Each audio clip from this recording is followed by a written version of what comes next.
Hello and welcome to Universus, bringing you theories, news or more, win, lose or draw. And as you can see, I am in high definition. I've bought a brand new webcam for a stream of a local championships I'm going to, and I want to test it out. And yeah, this is the new camera. So if I look a bit more jarring, that's why. Uh, it's a bit weird for me here. Like if you, it's a bit contrasting between myself and Cameron. Whereas Cameron's got all the whites and darks and the shades, and I've got all this colour behind me now, with like the orange walls and my Godzilla posters and my playmats. What's color? That's No, not. it is funny. I just checked out the stream, and yet on the stream you look way more high definition. On the call, you absolutely don't, and you were glitching like mad. So when you're like, "Yeah, I'm in high definition," I'm like, "Are you though?" But yes, you Yeah, are. It's video just cannot on my side handle of the the call, it looks power bad. behind this webcam. But yeah, as when people might tell, between last week's stream with Marvin and this week, I've also done a bit of spring cleaning. To the point where our dining room table is filled with cards because I'm trying to sort all my collection as well. My stream office is quite small; it was just getting a bit overrun with cards, so I want to try and straighten everything out. We play like 8 games now, so Not really, but yeah. Anyway, you shouldn't say Godzilla case. That's my bad. I did not update that. yeah, I need to do some spring card cleaning of my own after rotation of refilling up things on my transferring all the rotated stuff into my retro corner. So Yeah, my I've been retro. ill. I've been meaning to sort my retro stuff out for absolute ages. I've got a load of legacy stuff now as well. But anyway, Haven't dipped my toe in Legacy. oh, I mean, legacy is pretty interesting. I got some Shadow War starters when I was playing Patriot for the Godzilla pre-release. I haven't actually shown you this shit, have I? It's possibly downstairs. I got a miscut card from my pre-release, which is literally a card like at a 45-degree angle. Huh. And I I've haven't heard seen, some of those were showing up. yeah, I haven't seen anyone else posting about them. It just seems to be these few booster packs from Sheffield that had them. But we're here to talk about local championships, what people are playing now that we've seen final round and Barhat wrap theirs up, and what we expect to see coming out of Patriot, Alicante, wherever the hell it is Cameron lives. uh, Currently the 6th circle of hell. I'm not entirely sure which one we've gotten down to yet. Yeah, and it's just talking about what we've seen so far and what we expect to see going forward. The big thing is, we immediately we saw it with the Barhat stream. There was lots of Godzilla characters. The brand new shiny cards, they're a week out, and of course people are going to be playing them. They're untested in they're untested in the competitive field outside of locals. But teams have been testing them since the cards dropped down. You could see people like Time Cardwell on Ghidorah, a fair few people on Ghidorah. You had Trading Post on Titan of Terror. Titan of Terror made it to the finals, I believe, securing the win at Barhat against Jacob Johnson, which was wild because I know a lot of people were a bit skeptical of Jacob Johnson post rotation, but Not God, me. but he got a lot of Not me. cool I've toys. I've got a nasty Jacob Johnson build coming in that just doesn't die. I don't know how it kills people yet, but I know it doesn't die. That's well, kind of like the Mothra setup. I tell you how Jacob Johnson can die. If you've seen Jeremy Ray's combo list, he was talking about a grasping, a growling grasp combo deck with things like Bridget and with Kurama. I've seen that Titan of Terror growing grasp is actually nasty because you just go when you run out of attacks, you just go, cool, I'm going to build, and then I'm going to play Grasp. And I'm going to give it plus Yep. one for everything in my card pool, everything you block with, and you just get wrecked by it. Yeah. just to jump aside a little bit, Titan of Terror also took down the Final Round games in South Carolina. Their LC was taken down by Titan of Terror. Yeah, He was also the most represented character, and yeah, that dude's a monster. of course he's good. I've already got several builds for Titan of Terror that are just disgusting. I've played a couple. There we go. I wanted to reduce my center. I've played a few games of Titan of Terror. I added him quickly to a 3v3 deck. The main issue is he's Shadow Monarch. He's Sun Jin Woo on a stick, but you don't have to pass the check. You can drop it at any time, and unless you misplay like I have in a couple of games where I've gotten the second power token before using the form, you just get to really pop off because you get every time you play a 5 diff, even if it's in your opponent's turn, you get a power token which lets you set up your army, and then you just get to drop a 5 diff out of nowhere, whether you want it to be a unyielding force on turn 2 where you just go, cool, I now have a foundation giving me power tokens. The one from Attack on Titan, the 5 diff, Zeke's Manipulation. Zeke manipulations, yeah. Which just lets you go nuts on there. Being able to drop things like City Rampage out of nowhere. Just go, yeah, cool, I've got a hand of attacks. I don't need the attack. Let's just start off with first form, City Rampage. But it's being able to put your opponent in the terrible positions that they can't get out of, utilizing the attacks at the worst times, like Growing Grasp. Be able to launch an attack times Haymaker out of nowhere. Be able to launch a Mega Burst or a Roaring Skies, which gets +1/+1 for everything you do in there. Just be able to find the most situationally advantageous card and go, this is what's going to hit you. You know what else he can build that's a 5 diff that's not an attack? Genghis Frog. Yes. All your attacks get an additional 3 damage. He can play Hunter's Ally to build Genghis Frog or Ray Fillet, and then end with a Growing Grasp at the end of his string.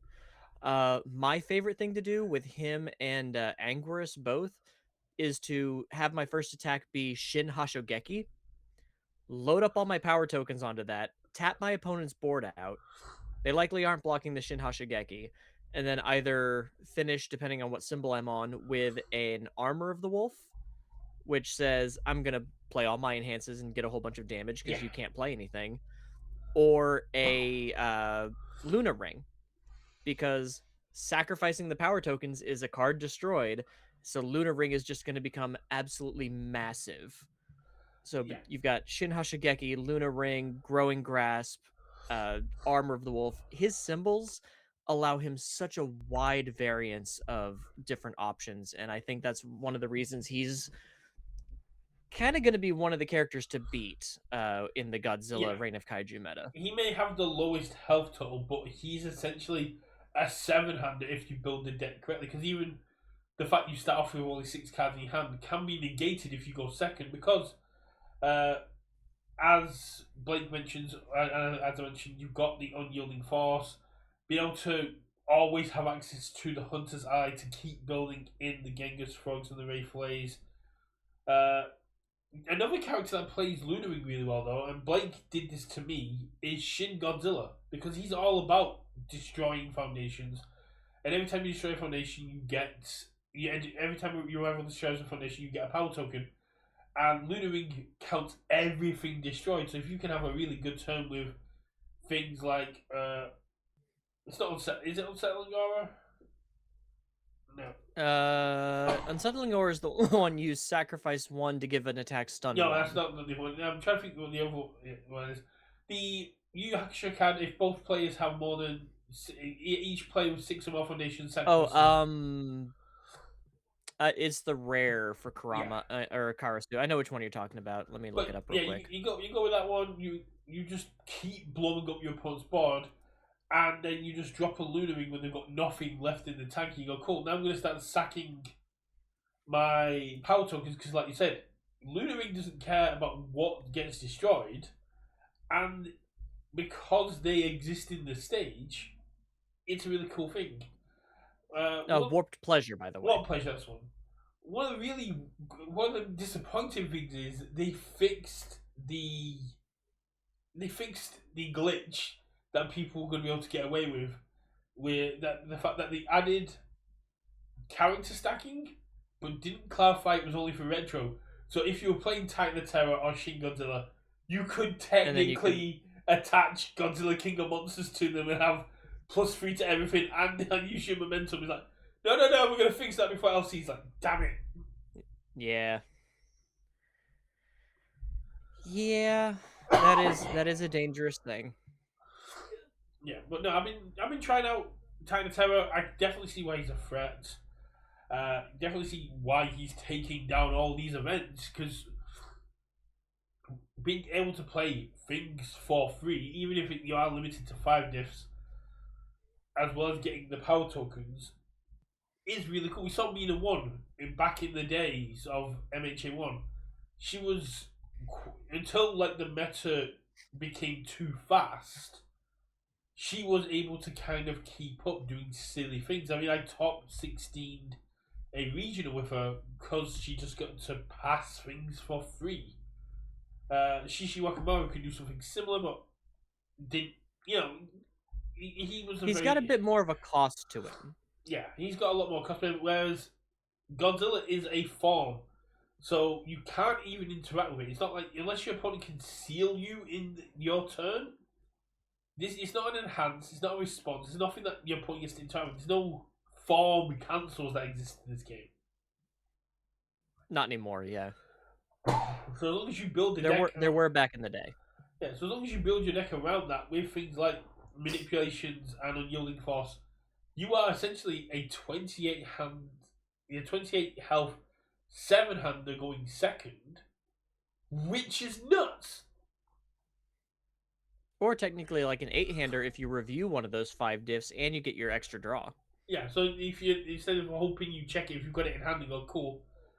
But I'm gonna farm, and then you go cool. Now I also have my character ready, and I have a foundation. So you've got the hand value like of the backup already built. It's just really good value, and like you said, on the symbols for earth, fire, and water, there's a lot of utility. Arm of the Wolf being able to drop that late game and having all your enhances up through power tokens can really hit in as well as then be able to spend your momentum for EX. Yeah, that Armor of the Wolf Shin Hashigeki is a 2-card kill anything combo if you can get enough power tokens. Yeah. I mean, the same thing with like growing grass. If you can get enough power tokens now, you just go cool. There's 6 things in both players' card pools, so this is a 4 low for 10. I'm now gonna pump into this 6 power tokens. It's a 4 low for 22. What have you got? Yeah, Karama with that, being able to add a card. If you can do like Hunter's Ally, Karama, Rayfile, and then end on a Growing Grasp, that's just I mean, disgusting. even if you just tighten a terror into a Rayful Lane, you can do a similar thing. True, but Karama himself can also put a card into your rival's card pool every attack, so it's kind of like you're doubling up. But the main thing with Titan Terror is you can just keep spamming it. Yeah, It's the same. and it's a throw, so it's always going to be dealing damage. Well, not always. There is throw hate. 90. Yeah, but that's the other big thing about it is it's more likely to do damage from here because it comes out of nowhere. Whereas, so your opponent knows it's coming, but they also can't just let you keep hitting them with other attacks. If they have a Faith Shield, if they have a Life Protector, they may need to use it early on because you also have all these high impact attacks that are getting played from the early on. Excuse me. Being able to drop things like Attack Titan's Haymaker, Smashing Stomp, Queen of Monsters. Queen of Monsters in Titan of Terror is a goddamn beast. Yeah, I've pulled a full set of that. I only own one of them now because one of my newest players is in love with Mothra. So I traded her 3 Queen of Monsters for some stuff. Just, make her happy with her new deck and stuff like that. And then I was starting thinking like, man, you know what would really go good in this deck? Queen of Monsters. Yeah, You no. know what would really help Maton Kun move some stuff around? Queen of Monsters. I'm like, man, why did I trade those 3 cards away? Have you seen how much they're going for in the minute? They've shot up. Last I checked, regulars were 40 and alts were 50. I've pulled one. I pulled 5 Mecha Legions, which is yeah. But See, I kind of want to mess around with Mecha Legion's younger Toguro. Use that and the Ghidorah 4-diff that's like a 4-low 0 or whatever that does the same thing. And just try to pump as much damage as possible and try to do weird deadlock shenanigans on those symbols. no, that's really cool. I'm surprised that I haven't seen much from Broberg, but I think Broberg's going to take a lot longer to kind of get around. So funny story. Last Saturday, I actually built a Titans Broberg, and aside from misplaying a couple of times, that deck is stupid.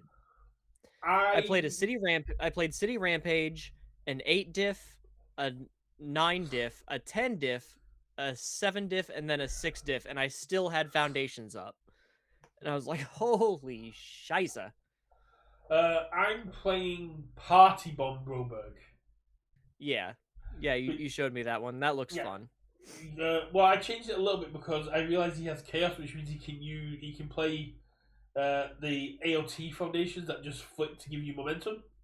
So you don't need to actually hit with attacks; you can just get momentum. So, I was playing against Zephyr, and he got me to like 2 health. As Space Godzilla, he was on full health. He's like, "You're not killing me." I've got Grove Keeper's Authority. Burn you for 24. He goes, "What?" I'm like, yeah. And he's like, Get bent. You're like, here's my 7/7. He goes, block? Because that's going to leave me on 1. Like, cool. Harness on death. Blow up and back. Blow up and back up. Burn you for 2. I'll heal 1 and kill you. He's like, and then game 2, I was literally went, my turn 3 opener was Harness on death, Echo Harness on death, Goalkeeper's Voice. Like, this is not fair. I'm an 8-hander. I burn through my deck very quickly. Yeah, I built him as a 63, I think, because my usual is between 63 and 66.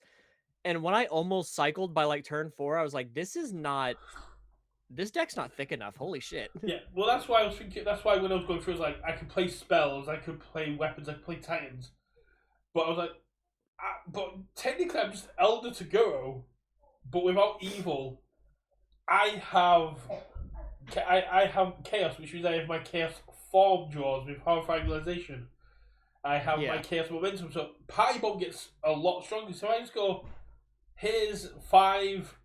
Here's 5 with the same keyword. Stack my attack, build 1 in, horrifying realization, draw the card. I get to be a 9-hander. Yeah, that's disgusting.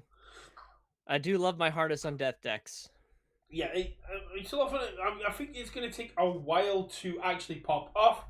I've actually Space Godzilla's come up with myself and a few other people to the point where I actually have a running bet with Mike Hardiman. There's his weekly shout that if Space Godzilla tops a regional, he will record deck lists for the channel.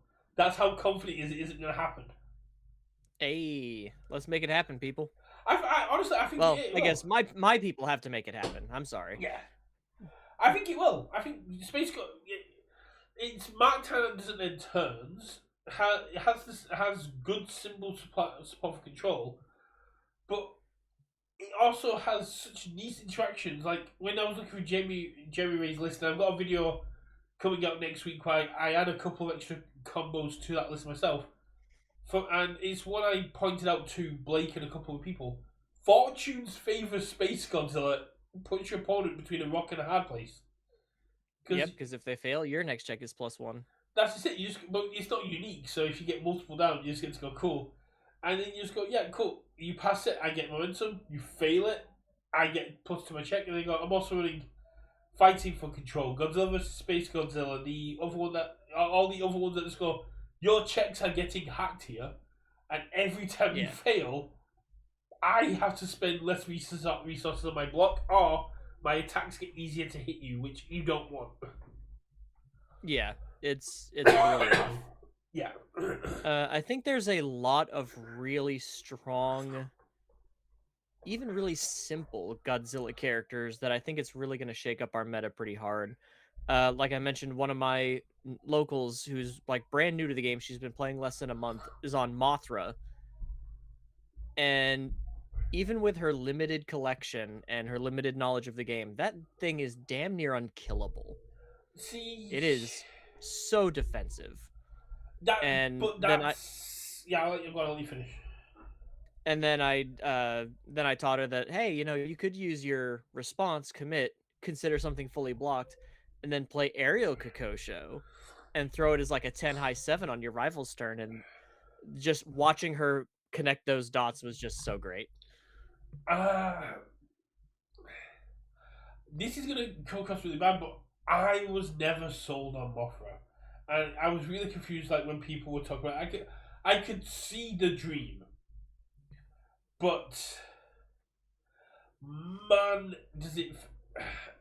It feels like you need everything to go right. You are a very squishy seven-hander in True. when you've got all these cool cards, and it doesn't say it's fully but it doesn't deal damage. So if your opponent's True. playing throw nonsense, you're in trouble.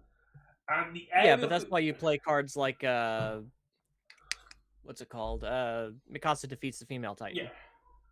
uh, I love Divine Protector. I think struggling with studies with these new symbols is absolutely insane, especially on order. The fact you've given struggling with studies another check hacking symbol is insane because of how because of the way the card's worded. It doesn't say attacks played; it just says attacks. So if you can force your opponent to fail an attack, it still counts. Yeah. But I was never. Yeah, and she does run the four protector of lives and Yeah. the struggling with studies things, and it's just a very defensive thing. Her problem is she just doesn't know how to kill people. Well, that's the issue with Mothra is essentially you're going to hit the breaking point where you're not going to be able to kill your opponent, but your opponent is going to start overcoming your defense. Yeah, And and that's that's where she as a player needs to just like shore up her defenses and kind of learn a little bit more. I've been working on a Mothra that's kind of very similar. It's really hard to kill, but man, I'm gonna smack you on the crackback so hard. for I me. love that it can play walk the dog on two symbols, and it's just great. Ariel Kokosho feels like bait to me. Being it, Depends on if you can actually run like some actual threatening damage boosts, like was it making preparations? Commit once a thing gets a speed bonus, it gets +3 damage. So you're throwing Kokosho as like a 10 high 10 on your rival's turn. but it's also the even so it's a 10 high 10. They take the 10. You're now as Mothra hoping you can block the next thing Well, that's why because you don't do it on the very first thing. but then you've got to Like pass the check. you can still play your defense Yeah, because Aero Kokosho is being played as a 4, but as a 4 diff on its own but thing. that's where it's coming into it. It's how long do you sit there going down a hand size with Aaron Kokosho while your opponent sets up? It, The whole game is not played in a vacuum. I understand that, yeah. but I think there are some really cool things that you can do with it. Oh yeah, no. There's definitely some very cool things you can do. Right? Don't get me wrong, but I don't think it's. I don't think it's competitive. I think it's fun. I think it will be good at LC levels, but it isn't what I don't think I would take Mothra to regionals, primarily because a draw is a loss. Is the best way to put it. With the way Understandable. until you get into the late games, if I came across you and I'm playing Mothra, you're playing Space Godzilla, you're gonna just keep setting up until you've got enough foundations that true 100% is gonna kill me, but you know you need to have at least two of them in your hand because the first one's always getting blocked. We're gonna sit there for an hour, and either you're gonna get it and I'm gonna die, or you're just gonna keep check hacking me into the ground until I can't play anything, and we're gonna get a tie, which means right out of the gate we're at a deficit. Yeah, and like I said, there are obviously ways that it can be modified. Like on air, you can run Cardboard Crusaders. You can run Walk the Dogs. Focus Prism Beams can do some good sealing and or committing and freezing stuff. I think I already mentioned Walk the Dogs. You got Ride the Lightning, so you can just keep drawing a bunch of cards because as soon as it hits, your rival's just gonna have to let you draw a whole bunch of cards. And there are just ways that you can maximize your potential outputs. Personally, I'd rather run Batra or Gigan, I don't like Batra because he has to take damage in order to ready defensively. but he has very good DR symbols. He gets seal stuff down, making it harder for your opponent to do stuff in their own turn. And every time you minus speed, they have to commit a foundation on a walk the dog symbol. Yeah. I also like Sleepyhead Mothra because using Sleepyhead on your aerial Kokoshos can just be so much damage because your character's committed and your rival hasn't taken damage. Yeah, it's So that you can turn. actually make those Kokoshos really threatening. I'm just not sold on Mothra. It's like That's fine. I'm not here to no, sell you nothing. for me. Yeah, when you live in a game where you're not always going to have the perfect block zones, and Mothra does offer this security of going, something's getting completely blocked, and that'd be great if we didn't live in a world with megalomania and all these things that are blitz speed or response speed just goes commit your character, seal your character, all these things that just go, yeah, your ability's useless here. Yeah, but then you have to play carefully against anyone that's got fire and void unless you know that they're not maining those symbols. Yeah, I mean, that Like Titan of Terror, likely not maining the fire symbol, so you don't have to worry about the megalomania there. no, but with Titan Tower, you need to worry about the fact that they're going to finish. They can play anything for free at the end of a string. That's true. And maybe you don't play the Kokoshos on against Titan of Terror. You can just throw them as a 4 difficulty 6 high 7 on your turn when they completely block something. Yeah. No, I'm not. Usually, I'm the person that goes play Kokosho. I play it in Batra. I play it in Bridget. I love it in Bridget. It's the same principle. You get the speed bonus because you blocked. You get to flip your block, and you go down progressive when it hits because you get to add it to momentum. So it's the same thing as Mothra, but Mothra loses that speed neg, and it's just oh. I I just don't know if I think it's cute and I think it's really cool and it's definitely more powerful than Rodan because given that Rodan needs to give stuff speed but on face doesn't give speed. But if I was going to my local championships, unless at this time, I wouldn't feel comfortable taking Mothra. When we get to season That's fine. two, yeah, if I can put the time in, if I can play a bit more locals, I feel Mothra. You need, like I said, you need to have a win strategy in mind, and if your win condition is just play walk the dog, then it's not a consistent win strategy. Oh, no, of course not. But I do think if you can make a threatening Kokosho and force your rival to answer it, it could shorten some of those more aggressive strings. Yeah, Except against like Titan of Terror who can play something for free, but even then, maybe you're dealing with one less attack in a turn. yeah. I mean, we're seeing the new and shiny stuff, but we've got to remember we do live in a meta where there's still Cape of No Return condescending explanation. Which Mothra can also run, Cape of No Return. Genkais, which Mothra can also run. Where you can literally just get rid of the big evil attack that you don't want to deal with. People just aren't playing them at the minute because people are trying on the new shiny aggressive things. Yeah, shiny new toy syndrome. Yeah. By the time we get to Chicago, people will probably be more refined. I don't know how. So, like, for the last few weeks, I've been saying Mark Tyner is still the big bad.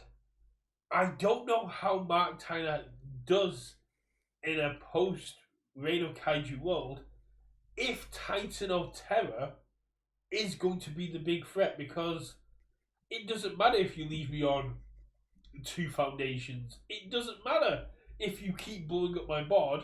I'll keep rebuilding. I'm playing an attack for free that you can't touch every single turn, which seems really bad for Mark Tanner. So it kind of becomes an arms race of, can you find enough attacks to kill me before I kill you with my consistent attacks? Yeah, there's definitely some danger there. And like I said, I do think Titan of Terror is probably the character from Reign of Kaiju to watch out for, at least at the very top, just because of the consistency, because of the free attack every turn. That's that's pretty dangerous. And yeah, Um, he's limited to 5 diffs, but there's a lot of really good 5 diffs out there.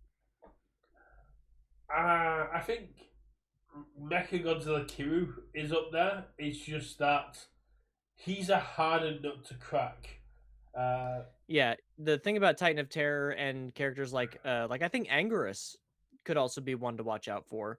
They're just very simple. They're very yes. streamlined. They're very easy to comprehend and easy to build for.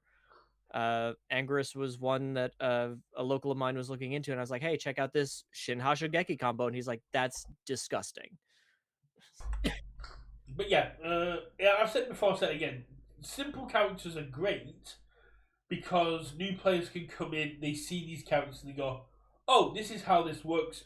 It falls in very simply with the rules, and that people are easy able to pick up on them easy. The problem is simple characters become easy to abuse because of what Yes. yeah. So like Godzilla King of Monsters is a very simple character that just says all my attacks get +3 damage, and I can spend momentum to plus my check on attack for my next attack or my next block.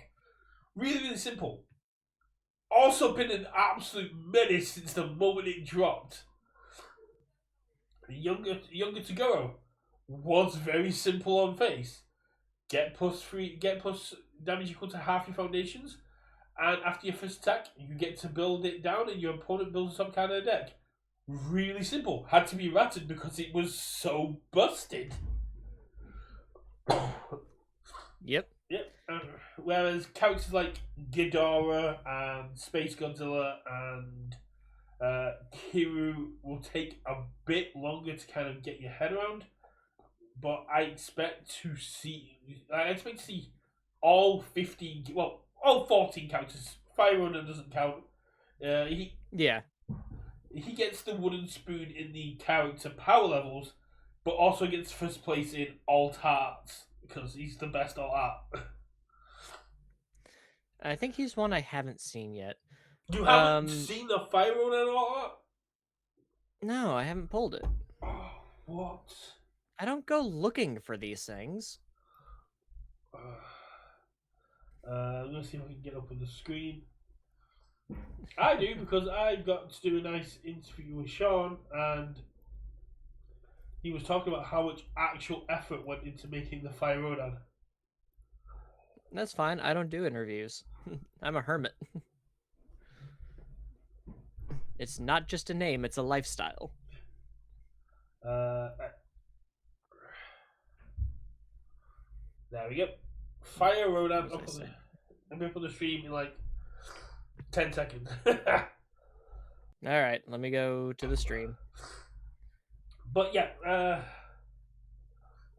I do think because the LC season dropped a week after Godzilla, we are in the shiny new toy syndrome. Uh, we're not really seeing. I mean, we got some very cool combinations with He looks like, like a phoenix. yeah, he's supposed to. He's Fire Ronan. Oh, well, I figure Rodan would look more like a pterodactyl and not like a giant flaming chicken. You do realize like dinosaurs evolved into birds, right? So that's technically what he. Considering they used to eat us and now we eat them, I would consider that a major downgrade. What do you mean they used to eat us? Do I've seen Jurassic Park. there's so much time between dinosaurs and people. Ah, I know, Americans. but the movie Jurassic Park, they could eat us if they were at that level, and they've downgraded. That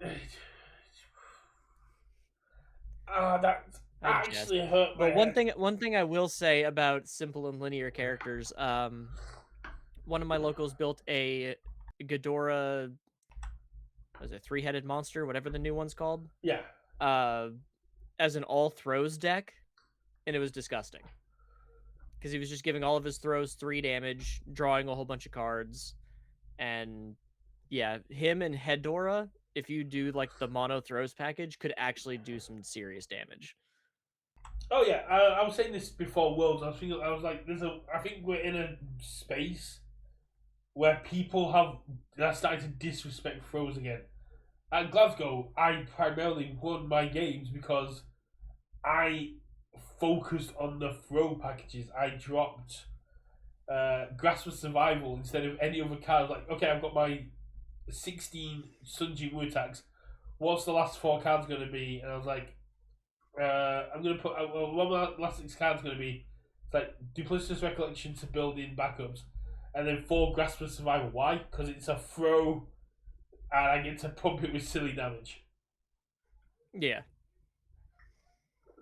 Yeah, and I think just using Hedora to hit with a throw and then mill these like +4 block modifier cards that we get a whole bunch of is just really disgusting. Oh yeah, I've been trying to talk people into playing a Titan of Terror Potemkin Buster list. Nice. Can you just Let drop me it? play this for free. Let me go. Catch. Let me. It's a 2 check. It's dangerous, but you go. Yeah, it is a X for 6 that if you don't completely block, gets an additional 6. And yeah, let me just pump all these power tokens into it as well. Let's have some fun. Yeah. No, yeah, it is a 2 check, but man, I still love my what is it, Hadir? My Hadir loop with Potemkin Buster. Just as much as I have form draw, that's how many 6 to 12 damage attacks you're taking. Yeah. Catch. There's some really cool It's things so they've been able to silly. do from the set, and we've only seen a couple of LCs so far. But I think everyone's kind of cottoned on to Titan of Terror being the big threat. That's only really come to head because people have been watching them. I think the issue now becomes for the next next month because Chicago's mid April. I think so. He's going to I don't know. be I'm not competing. the main issue is going to be can we find answers to Titan of Terror in our kits by ourselves? Because we shouldn't just go, oh, Titan of Terror has been winning LCs, UVS touch them. We should be going, No. well, we've got the tools, we've got the means to deal with them. Can we do it? Yeah. That is definitely something that we should be focusing on. Although we should also focus on having fun, and Oh, yeah. as much as this character is absolutely trash competitively, I've got a Jet Jaguar list that I cannot wait to take to my locals. What do you mean, how dare you call Jet Jaguar trash? Jet Jaguar was amazing, especially if you play Moth Monster, so you can Electric Moth, so you can ready him back up and just ignore his restriction. Or instead of doing something smart like that, I'm gonna force you into deadlock, and I'm gonna win with spreading the word. But what if I play Foundation Destruction? All of my attacks flip your foundations. all of my cards have target flip, and I am just gonna sit here and spread the word of Jet Jaguar, and I'm gonna instant win. I don't care if you don't have fun. I feel like you need to get TTS up so I can like see how liable it is against like foundation Yeah, structured decks. as soon as I figure out my storage, like my tech dude lives 2 hours away now, and I only see him like once every couple of months. So as soon as we're able to sit down and I can maybe pawn off some like an external hard drive on him or something, I'm getting to it. But he's been very busy with overtime at work. Yeah, that's fair. I mean, Jet Jaguar's not one I've tried yet, but my friend Zephyr has set me a challenge he'd like to try. He wants to build Jamie on all three symbols, and then see Hey, how. that's what I'm doing. But then he wants to play it against all 15 kaiju and see how many wins he can get. Oof, that sounds time intensive. Yeah, I'd be the one playing the kaiju, so yeah, it would be very time intensive. But Yeah, Jamie's one that I've reignited my love for, and I've decided that I'm gonna kind of pet deck him for a while. hmm, And I've definitely been working on under all three symbols to see what I like most. I think water's the next one I'm experimenting with because I had initially built him off air for Louisville, so I'm giving air a bit of a rest because I also kind of had like an air hunter's ally Jamie, but I was like, yeah, let me see what the other symbols can give me. And so far, I'm working on like a water card pool clog with like acidic sludge and stuff like that. I want to make Bishop really relevant, and I love how Donatello plays, but there's one issue with Rainy Kaiju for those two decks. No assets? We didn't get any assets in Rainy Kaiju. And what, we got two backups? Yeah. Oh, so interesting thing. Um, so you know how the two backups don't have their stamina printed on them? Yeah, but they do have In stamina. the in uh the local store like weekly packs that you get, Yeah. if you get a backup, it's very faintly printed on there. It's like almost ghosted and see-through. So they tried, but they didn't quite get it. That's And it I, looks so funny. I was like, "Did they fix it?" And my local, like, shines it to the light, and you can barely see the hollow of the heart, and I was like, "Well, they gave it a the they gave it an effort." the Patriot webcam hasn't been running for the last few weeks, so I'm not going to. I don't. Looks like I'm not going to be able to get Godzilla play packs. The Godzilla Facebook community that I'm part of have been showing off theirs because some stores have been giving them to players that buy packets, trying to incentivize them to play. Uh, but they look the fact we got the movie like art in the play packs, like the final wars look so very good. Yeah. Uh, I forgot what I was gonna say when we got going into there. Because yeah, no, we talk about the back. Oh, yes, we'll talk about the backups. Do you know one character that got a slight glow up in Rainy Kaiju that did not deserve a glow up in any way? Annie 3 Bearded or Annie Titan. 2. Bearded Titan. Yeah, I know. I made a whole stupid video about that, about how the worst idea I've ever had is an all infinities bearded titan deck. Oh no, it's I just just need to primarily pull more humanity because fights on. Humanity Fighters on is immediately a 12 diff, which is really cool. Yeah. But you could also, because of Jaegerist followers, you could play that in Annie Awakened, uh, Yeah. whatever. And yeah, that plus Harness on Death. You can just like, I'm just gonna get all this momentum, play a Humanity Fights on, spend all that momentum, make it a low, powerful 3 for a bunch, and then I'm gonna finish you with my Harness on Deaths and just Yeah, go I absolutely mean, nuts.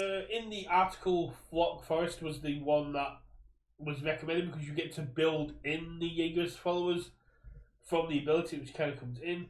I know there's a few people trying to meme with Humanity Fights on. I managed to pull it on Altar. It looks absolutely amazing. I think I pulled one from my box. That box opening is going live Tuesday.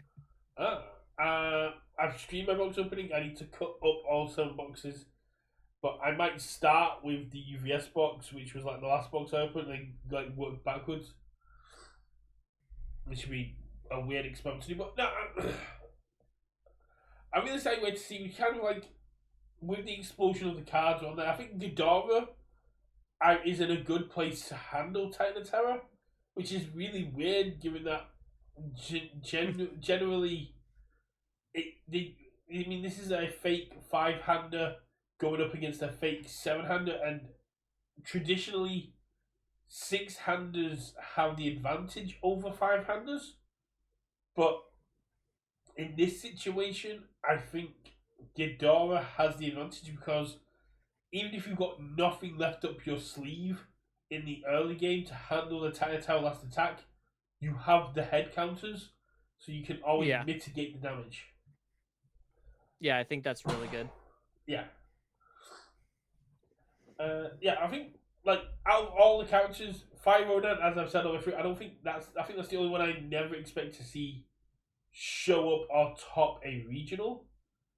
The rest I can, if people put the work in, I can see all of them doing well enough to, if not top a regional, at least do well at a local championships. I mean, hell, I've won a local championships in the past with Midnight 2, and everyone but me hates Midnight 2. I like Midnight too. I put some work into her early on. I want to try a new Midnight 2 deck because we just got a bunch of ranged attacks in, and I'm like, I could do something funny. I like you with the bid attacking when I could do something weird. Is like, if I'd have pulled if I'd have pulled like four of the cards I needed in my case, I wouldn't. If I can trade for them at LC, I might do.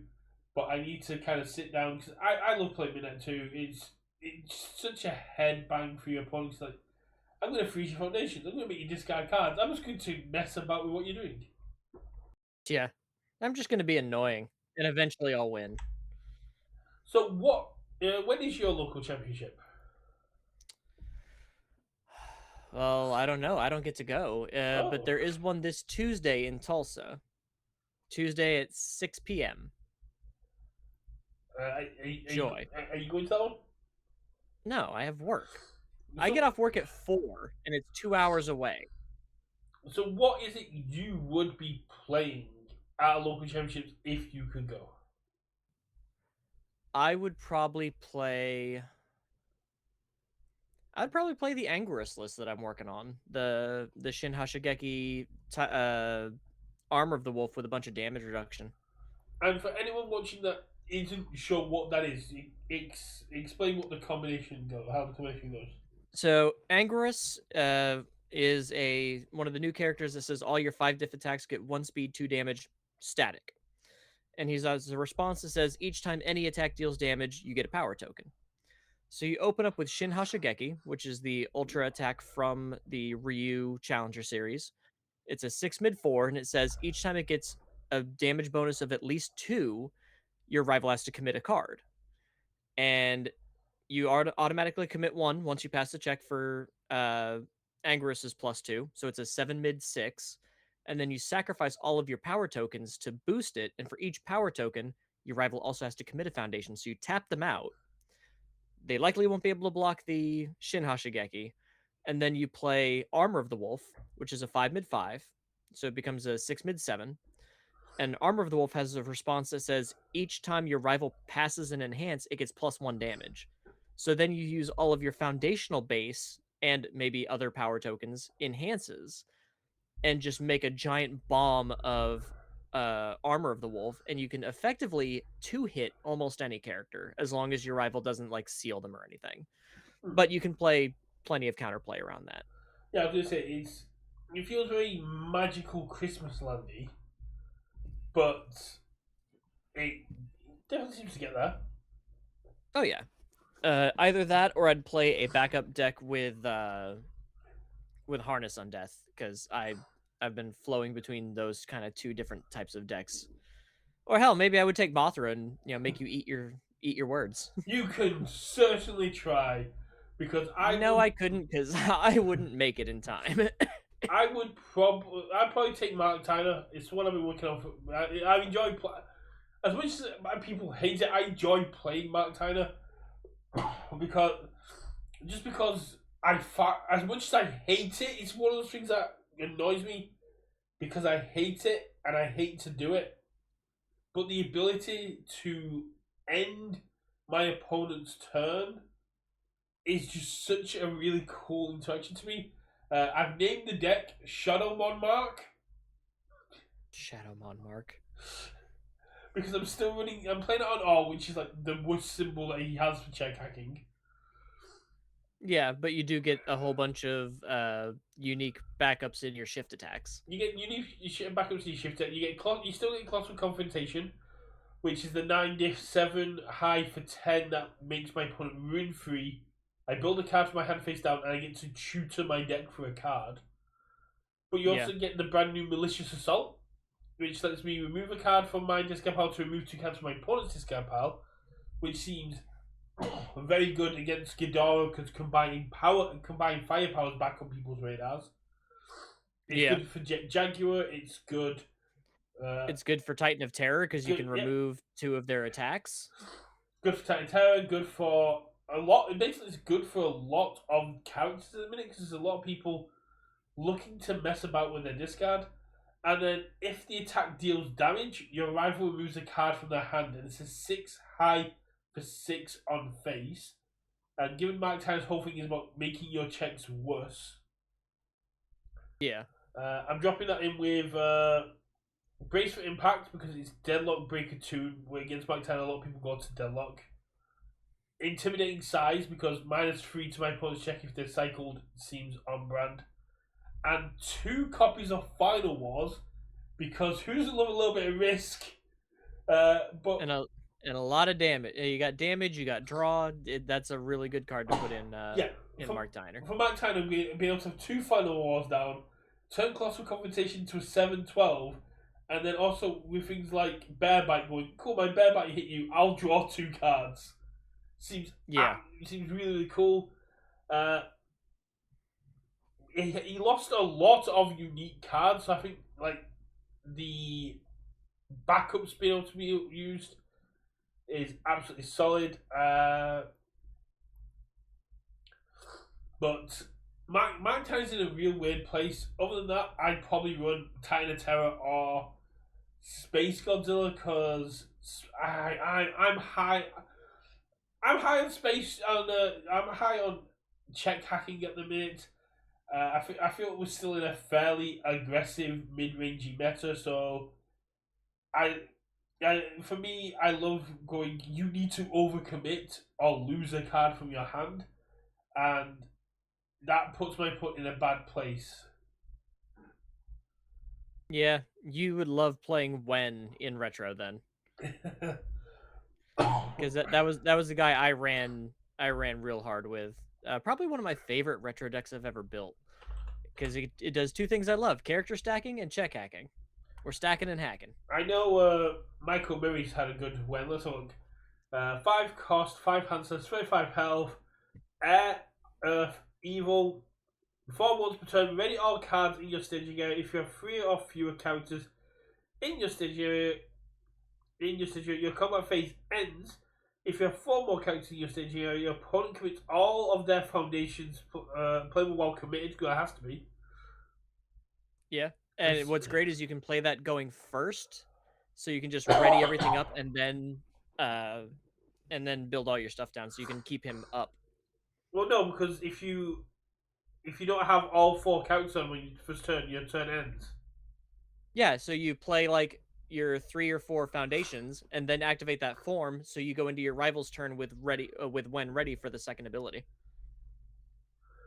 But the second ability, response commit. After your opponent makes a check, that check gets -X. X equals the number of characters in your staging area. Failing that check does not end the combat phase. Shame you can't ready him up. Oh, he has. Shame you can't ready him up, but What do you mean, shame you can't ready him up? in your opponent's turn. There are cards on air that can like sacrifice to ready your character, Ah, but I basically played him with a bunch of air cards that could ready him on both turns, and that says the number of characters I think +1, but also it doesn't say non-foundation card. true. So if I have him ready going into your first turn, I could check hack if you check a 3, I could check hack your foundation and make sure you lose that one of your foundations. Yeah, I mean, my first character, one that I'm trying to rebuild, was Vega, who 719 commit your opponent's check gets -1. If they pass it, ready. If they fail it, you keep in the common phase. Desperation, all your opponent's attacks get -1 speed and +1 difficulty. All your attacks get -1 difficulty and +1 speed. Yeah, Vega's pretty good. Yeah, and you And because now of that evil. retro can be played for money, I might be putting some more work into some of my retro characters. Ooh. I mean, it doesn't matter. I'm not going to any of the regionals this year, so it's not like I can actually play for money, but I definitely would if I was What? competing this year. Not having access to regionals. What is that like? Not being able to go to regionals. I have no idea. Difference between us, mine's a choice. I mean, They didn't give you a choice. technically, mine is also a choice because I could go to Chicago if I had I wouldn't recommend it. if I had infinite resources. Yeah.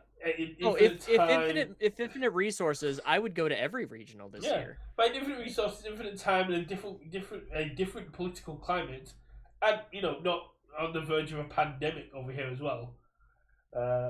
Yeah, stay safe over there, man.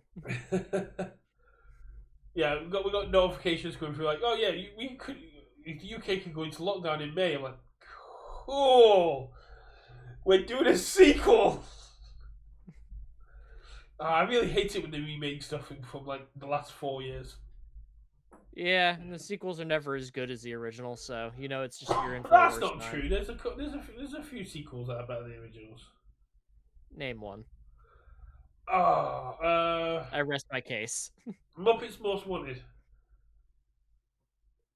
Is that technically a sequel? It's I don't count multiple. it's I a don't direct count things sequel, like that as sequels. but it's a direct sequel from the Muppets movie that came before because it literally starts when the movie ends, and it falls on for the hype they got for that movie. Okay, I can kind of see that. And it's better because they're on tour. It's got Ricky Gervais just being playing into the cunt character which he is in real life. You've got the whole thing with like the dad from Modern Family and Sam the Bald Eagle like having the bigger badges. It's just a better movie than the first Muppets movie. Yeah. There is a list. I'm gonna Google this. Sequels. I think we're getting a bit off topic. No, I need to win this one because I know I'm right. You win. Oh, you know what? Empire Strikes Back.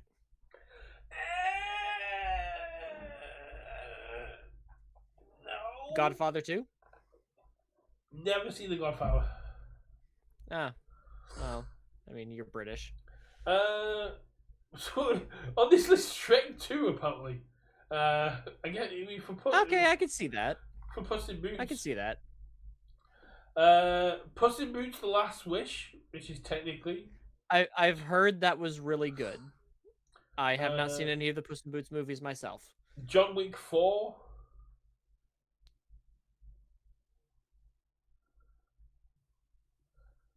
I need to rewatch all the John Wick movies. Uh, I'd have to rewatch all of them to see which one I like the best. But I did like a lot of things in 4. Logan. Logan was good. Hellboy: The Golden Army. Wow, we're going really into Fast. You'll see Hellboy. Hot take. Yeah. Whatever the Hellboy was with not the Crooked Man. Ooh. Because the Crooked Man was awful, but the Hellboy with the sheriff from Stranger Things as Hellboy, that movie deserved more love than it got. That movie was great. The remake. Yeah, the remake for Hellboy. That movie was great. I don't know why people hated on it so much. I'm gonna get you in a technicality. All right. Star Wars: The Last Hope. The Last Hope? Yeah. The first movie, but technically a sequel to the prequels. I'm sorry. Do you mean A New Hope? A New Hope. That's one. Sorry, yes. Wow, you're Oh, gonna get me on a technicality you couldn't even name the fucking movie right. I'm tired. I was I like, mean, Last Hope. no, What no, is so, this? Like Last like Jedi hoping it's any of better? them. Last Jedi, A New Hope, uh, I will say Last Jedi got more shit than it deserved. but they're all better than the Clone Wars, which they are technically sequels to. Technically. Technically, so there are sequels better than the movies that technically become before them chronologically. Actually, if we open that kind of worms, it gets really weird because like Dumb and Dumber is better than the prequel.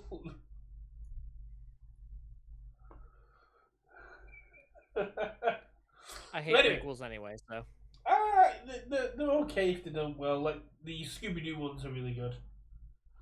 it's just so hard for me to get invested in a prequel because I already know where it's going. I, So it's unless I'm absolutely curious about like a character's backstory, couldn't give less of a fuck about a prequel. I mean, I like the Dexter prequel series we got because it introduced a bunch of new characters that weren't in the original series. So it's like, oh, cool. There's a bunch of people I get to care about because I don't know what's going to happen to them. And one of them is Sarah Michelle Gellar. I gave up on Dexter halfway through, but following a channel that does like recaps of all the series and stuff, I love the lore of the stories of the Dexter characters and stuff like that. And I'm like super interested in the sequel series. Man, I don't want to watch it. Oh, the sequel I just series is want really someone to good. tell me what happens. For me, we're now with Dexter. We'll get back to cards soon, I swear. For me, the weird thing is in the books, the dark passenger that Dexter has is a literal demon that urges him to kill. It's not like a psychopathic thing or like a mental state.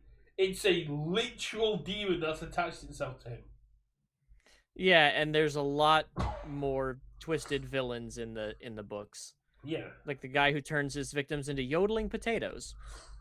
Don't look Anyway, that up unless you're very curious. speaking of sinister villains, Shin Godzilla. I've been told he's the second worst character. I'm quite sold on him. Blake has I like abused him. him. I think he gives Shigaraki 1 vibes. Yeah, definitely. You know what like offbeat character I really want to play now? Karasu. Oh, Karasu with Oxygen Destroyer, Acidic Sludge to clog the card pool, the Shin Godzilla Echo, and Trace Eyes.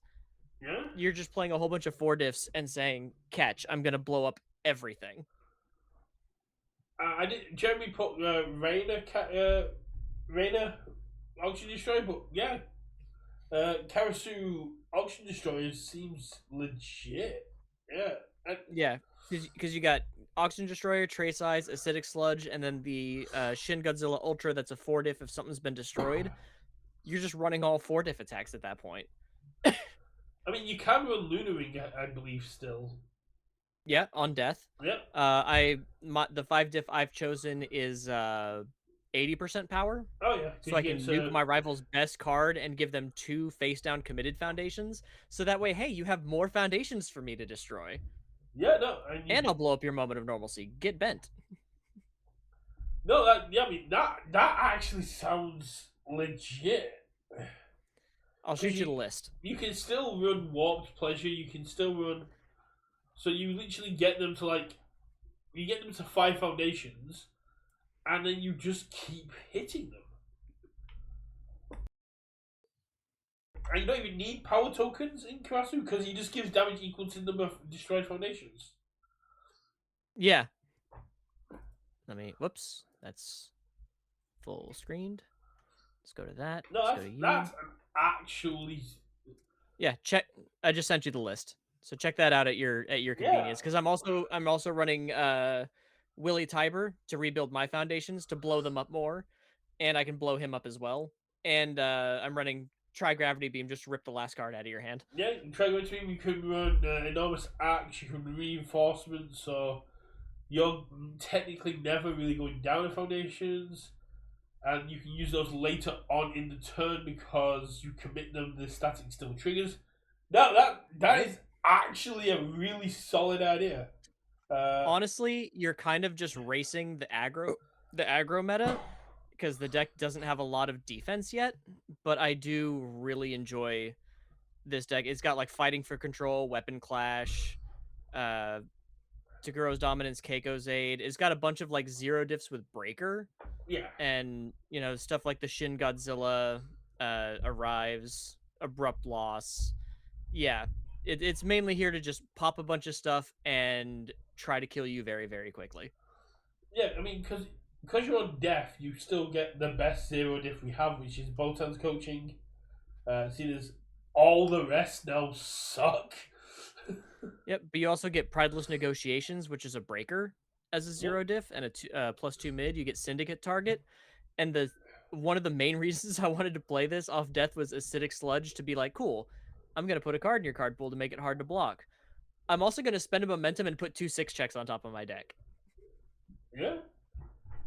and just be like, let's go. Let's have a little fun here. No, it's actually a really, really solid concept.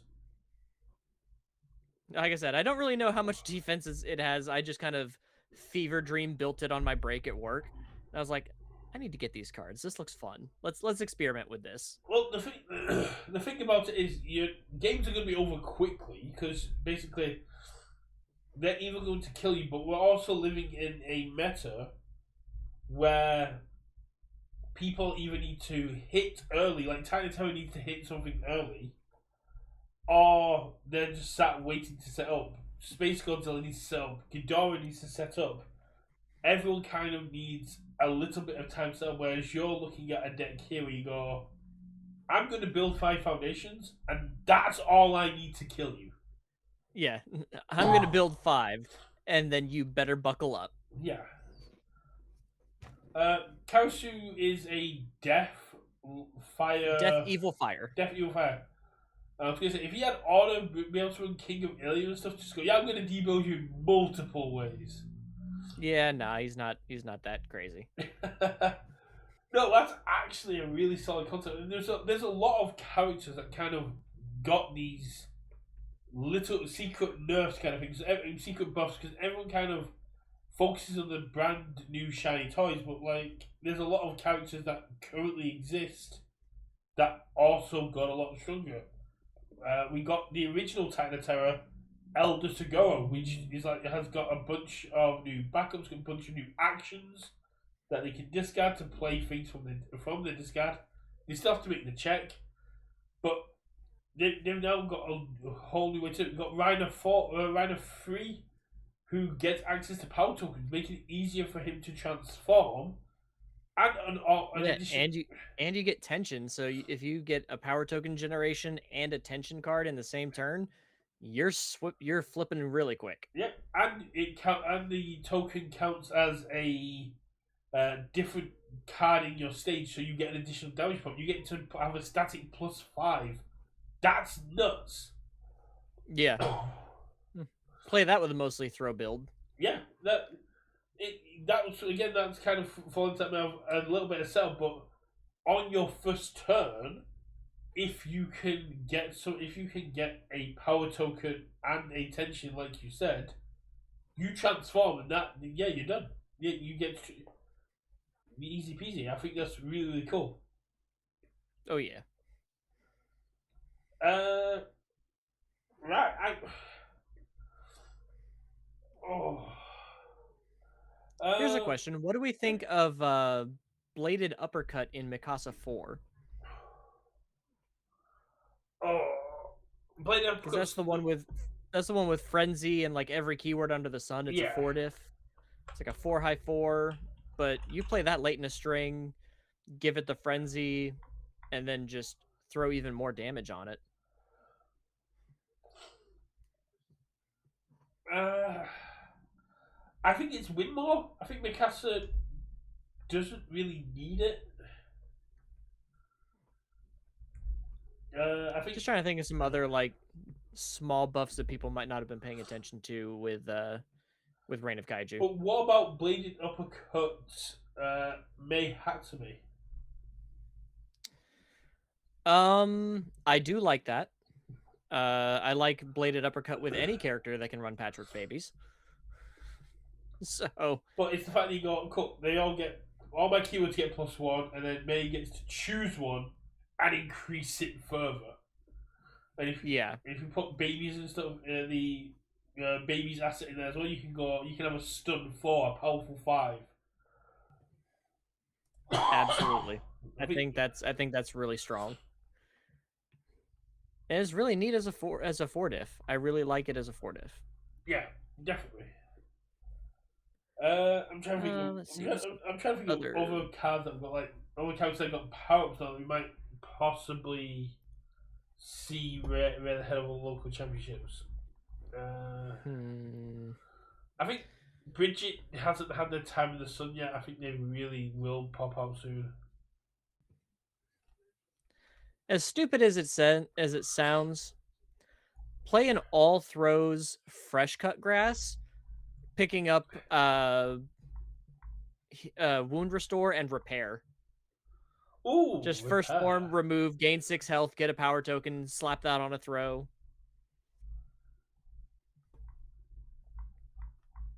I think we're gonna after Tekken we're gonna see a lot more from Ryu. Ryu did a lot of worlds, and I think we're gonna see a lot more punches and stuff. Oh, yeah, Yeah. we've got Leatherhead. Leatherhead got some. Yep, Leatherhead got some love at the uh what's a place? The Really final catchy. round LC. Oh, okay. Yeah, there was 2 Leatherheads at the final round LC. Did they stream it? Because I didn't see anything from it. I don't think so. I don't think they streamed Oh. it. But yeah, Bridget was there, Irwin won. Irwin won. Wow. Yep, Irwin won. Fern was there. Ah, Jacob Johnson. What shocked me as a one of Armin Arlert, Brilliant Mind. Armin like really? the Origins of Power one. Yeah. What someone took that to an LC. I'm like, I want to see that list because I want to know what you thought you were doing. With all these actions, is there a world where the mages of Critical Role become more relevant? Alora, Caleb, Essex. I've been tweaking with Allura with a lot of the check hacking, like the chaos action that can either make your rival's next check -2 or your next check +2. Add that with the fortitude of the armored titan to really slow your rival down Hmm. and stockpile a bunch of momentum. When it came to PvE, I wanted to play Grog, but I didn't have an altar, and I was being feeling lazy because I think Grog versus Gigan is going to be really good. Yeah. Uh, A friend of mine was talking about Oxygen Destroyer Mirko 2 because it's a yeah, Fury. yeah, and you have to destroy foundations to ready up Miracle. Yeah, that makes sense. Yep, and then you just clear the Oxygen Destroyer once it hits, and then play it from your discard pile again, and then clear it when it hits, and then play it from your discard pile again. So basically, as many times as you can ready Mirko and keep passing that 4 check, Yeah, you because can just keep Oxygen Destroyers. basically we've given Mirko the combo that we errated Mikasa for. Yeah, pretty much. Cool. Yeah. No, yeah. Actually, I think that would be a really solid area because all you need is to get the oxygen destroyer in your discard. I guess you have to hit to do it. I believe. Yeah, it does need to deal damage. But I mean, it's a lows and people don't hold low blocks apparently. Yeah. So yeah, all you do is catch your opponent sleeping on the low. And Which it comes in as a 5 low 6 because Mirko gives your next one 1/1. And then you just keep doing that, I guess. oh, bear in mind. Sacrifice from Foundation. Search your deck for a card. Build it face down. You may not play attacks for the rest of the turn. Response after you play keyword or outwit ability, you have a quick foundation. If this is the third time you play this turn, commit this card. That's a weird one to play. Yeah, so I'm like, okay, there are some outwits, on those symbols, but like, What's the Reign of Kaiju card that made you want to play this? yeah, what are you working with here? Like, if he had ways to pick up cards from his stage, like if he had the good symbol for like Sisenho, I'd maybe see that, but I'm just like, yeah, because outwit on death and order. There's 11 cards. Well, there's 11 cards that say outwit. So let's just look at outwit foundations. There's 9 outwit foundations. Yeah. After travel draws. After one or more cards are committed. Like Yelena's Machinations is good. Battle Plans is good. Risky Gamble if your rival's drawing, which I guess you can force them to draw with Botan's coaching.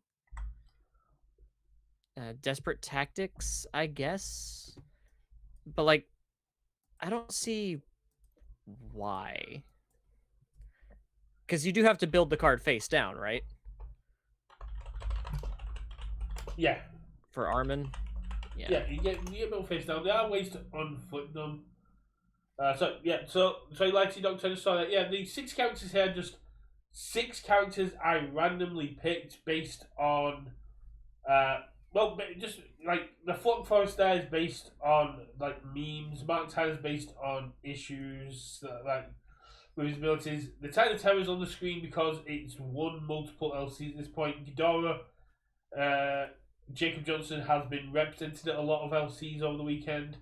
Nogo Yuki's there because Nogo Yuki got second at Worlds, and I think is going to Yes. be popping up a bit more as well.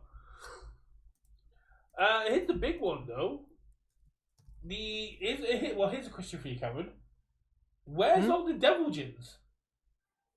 We have since People don't like that guy. with Worlds with this Devil Gin that kind of like has disappeared. Izuku Midoriya, where's all the Midoriya players? I think a lot of that comes down to shiny new toy syndrome. I think once people have gotten their fill of trying the new things out, we might see some of these older characters be like, all right, let's actually see if these can be fixed up a little bit. Uh, I think an Evil Devil Jin could make like Bladed Uppercut work really well. Hmm? Throw that after your rivals blocked 3 attacks, and then give it a huge damage bonus. Yeah. I mean, there's a lot of stuff Devil Jin can really pop. There's not really many card pulling enhancers. I think there's a couple,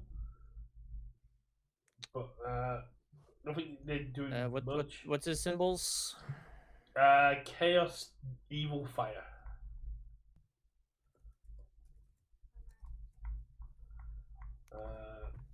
Uh, Chaos, Evil, Fire, Standard.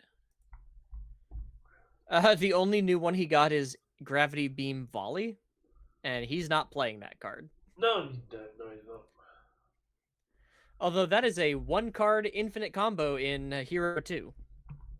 Oh, I mean, Mecha Godzilla Q got some new toys to play with. Uh, yeah, Merkel 2 got a bit of a power increase. Uh,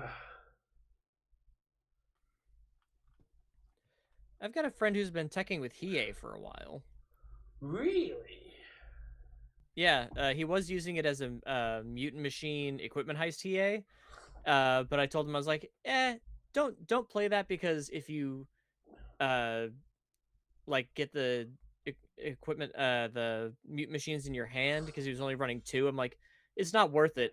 So I told him to switch to like what, eliminate all humans, the Superfly one Yeah. that gives 2 damage to all your stuff and gives your rival's next check -2. I was like, play that because you're having trouble with damage in Hiei. And the very next week after he made that change, they banned equipment heist. I Almost looked like you do. super psychic. Here's another big question. Where's King of Monsters? Like, is it just shiny new toy syndrome, or is it that? Yeah, I'm pretty sure it's shiny new toy syndrome, because I could absolutely see King of the Monsters running like the well, there was 2 Godzilla King of the Monsters at final round, according to this mock-up. Oh, But I could where definitely you see seeing the that mock with up? the what? Where you seeing the mock up? They shared it on Facebook. Oh, okay. They shared their character breakdown on Facebook. I've not been that active on Facebook in the last couple of days. I've been doing a lot of spring cleaning. Here I'll send you it on Discord so you can take a I look mean, because that's what we that's can what I've post been it again. grabbing all of this info from. Oh, actually, Chris streamed the Chris streamed the ball one. Oh yeah, there we go. Yeah, Chris Tiny stream. Tower one. Yeah, They had but 5 Titanosaurs, two Space Godzillas, two Godzillas. Oh yeah, that's a hell of a breakdown. yeah. That's why I said like all the one ofs, and you see like Armin over there, and it's like, what were you doing? I'm very Might curious. just be someone who likes Armin. I thought like this, Rodan. Yeah, Yeah, two leatherheads. Yeah, I think King of the Monsters will definitely make a comeback. I do think it's very much shiny new toy syndrome, but like him with that new 5 low 3 secret rare that gets you 2 power tokens, mm. uh, just instantly you can just keep playing Lowe's Godzilla again and just blow people out. Oh, definitely. I think regular Ghidorah's gotten some more stuff. I know people are afraid of, the whole, uh, megalomania, but I think honestly, like look at that, the most represented characters there. I don't know if you have to worry about megalomania. A lot of these characters like can play it, but based on what they're looking to do, they're probably playing no, the non-megalomania symbol. yeah, but So again, that's going into what I was saying more before. If Titan of Terror is becoming the meta, then you can't really Megalomania doesn't matter to Titan of Terror. You yeah, need to be able to do stuff in your opponent's turn, kind of thing, which is where like the issue comes in. Because even if things like Eri Smiles was still in the game, if you block and go with Eri Smiles and go cool, play no form, they go you play no attack, go yeah sure cool, I'll play Foundation, then I'll form for free because yeah, I just get to do that.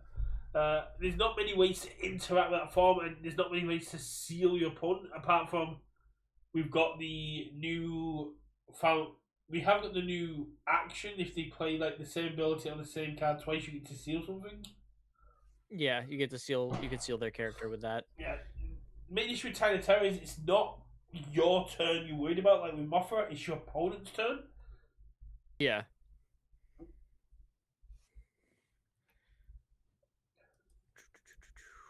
And that's why I don't Let's know see, play who Facebook else Wall could Street. we see?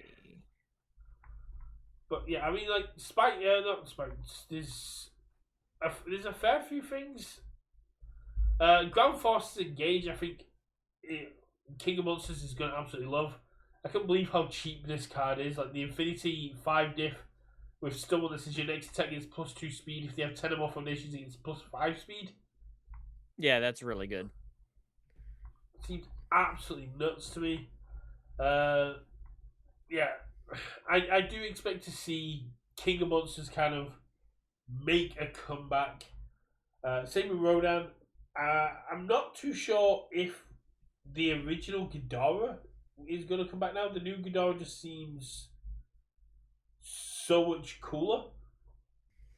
True, but I think for the control, like if you're a control player and not necessarily the like faux aggro player, I think I could see you wanting to play something like the Ghidorah, which allows you to just play your cards from your discard and stuff. You got Ghidorah Unleashed, uh, which you can remove, play something else from your card discard pile, play King Ghidorah Unleashed from your remove from play pile. I could definitely see something like that being what someone would be more attracted to. I mean, And yeah, maybe you prefer the death symbol to the all symbol. but I mean, if you want to play stuff you discard for free, you've got Titan of Terror just sat there now. You don't have to discard a card for. True. There's some, if you want to play King Ghidorah Unleashed, there's some very easy ways to remove cards from your hand. I've been playing some Gigan, and there's that 4 diff from the original Ghidorah set that's like remove a card from your hand. It removes that after it resolves. You go cool. I'll remove King Ghidorah Unleashed from my hand. I can place at any point. You can incubating in your own turn. to do Yep. stuff like that. There's some very silly ways you can pop it off. It's a very cool utility card that does get technically increase your hand size, especially defensively. Be able to go incubating. I'll now pop off for this, but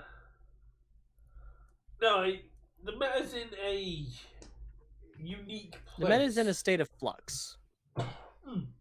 Yeah, it's kind of cooling down from the shiny toy syndrome. I'm not too sure where it's gonna go. Yeah, I do think we'll see more like Midoriya's come back. I think we'll see more King of the Monsters.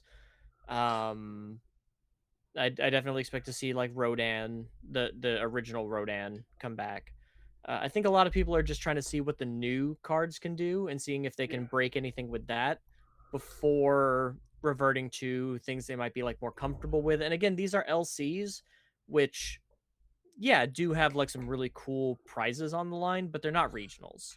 But So this may be there's like a testing ground for more slightly more competitive stuff just to see if something has legs and maybe is worth working on more, but it's not the thing you're betting the house on.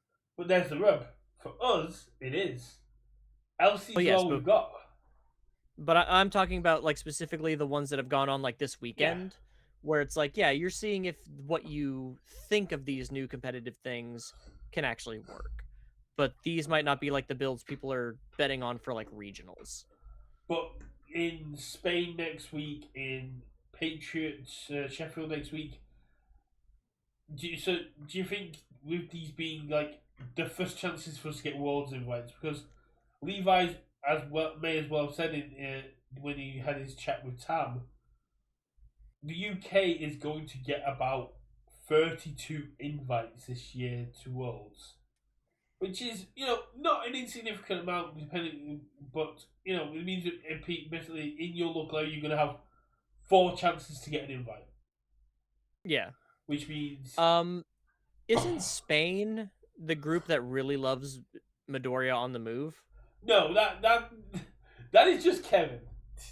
Okay. Well, he's going to be playing. If he still loves Midoriya on the move, he needs to be playing Fruit Tart Gourmand and Bug Bite so he can constantly flash people's characters and then ready his character. Yeah, he's probably on that, but that's not a bad way to do it. I'm sure Kevin has been working on a new Midori if he hasn't got shiny new toy syndrome already.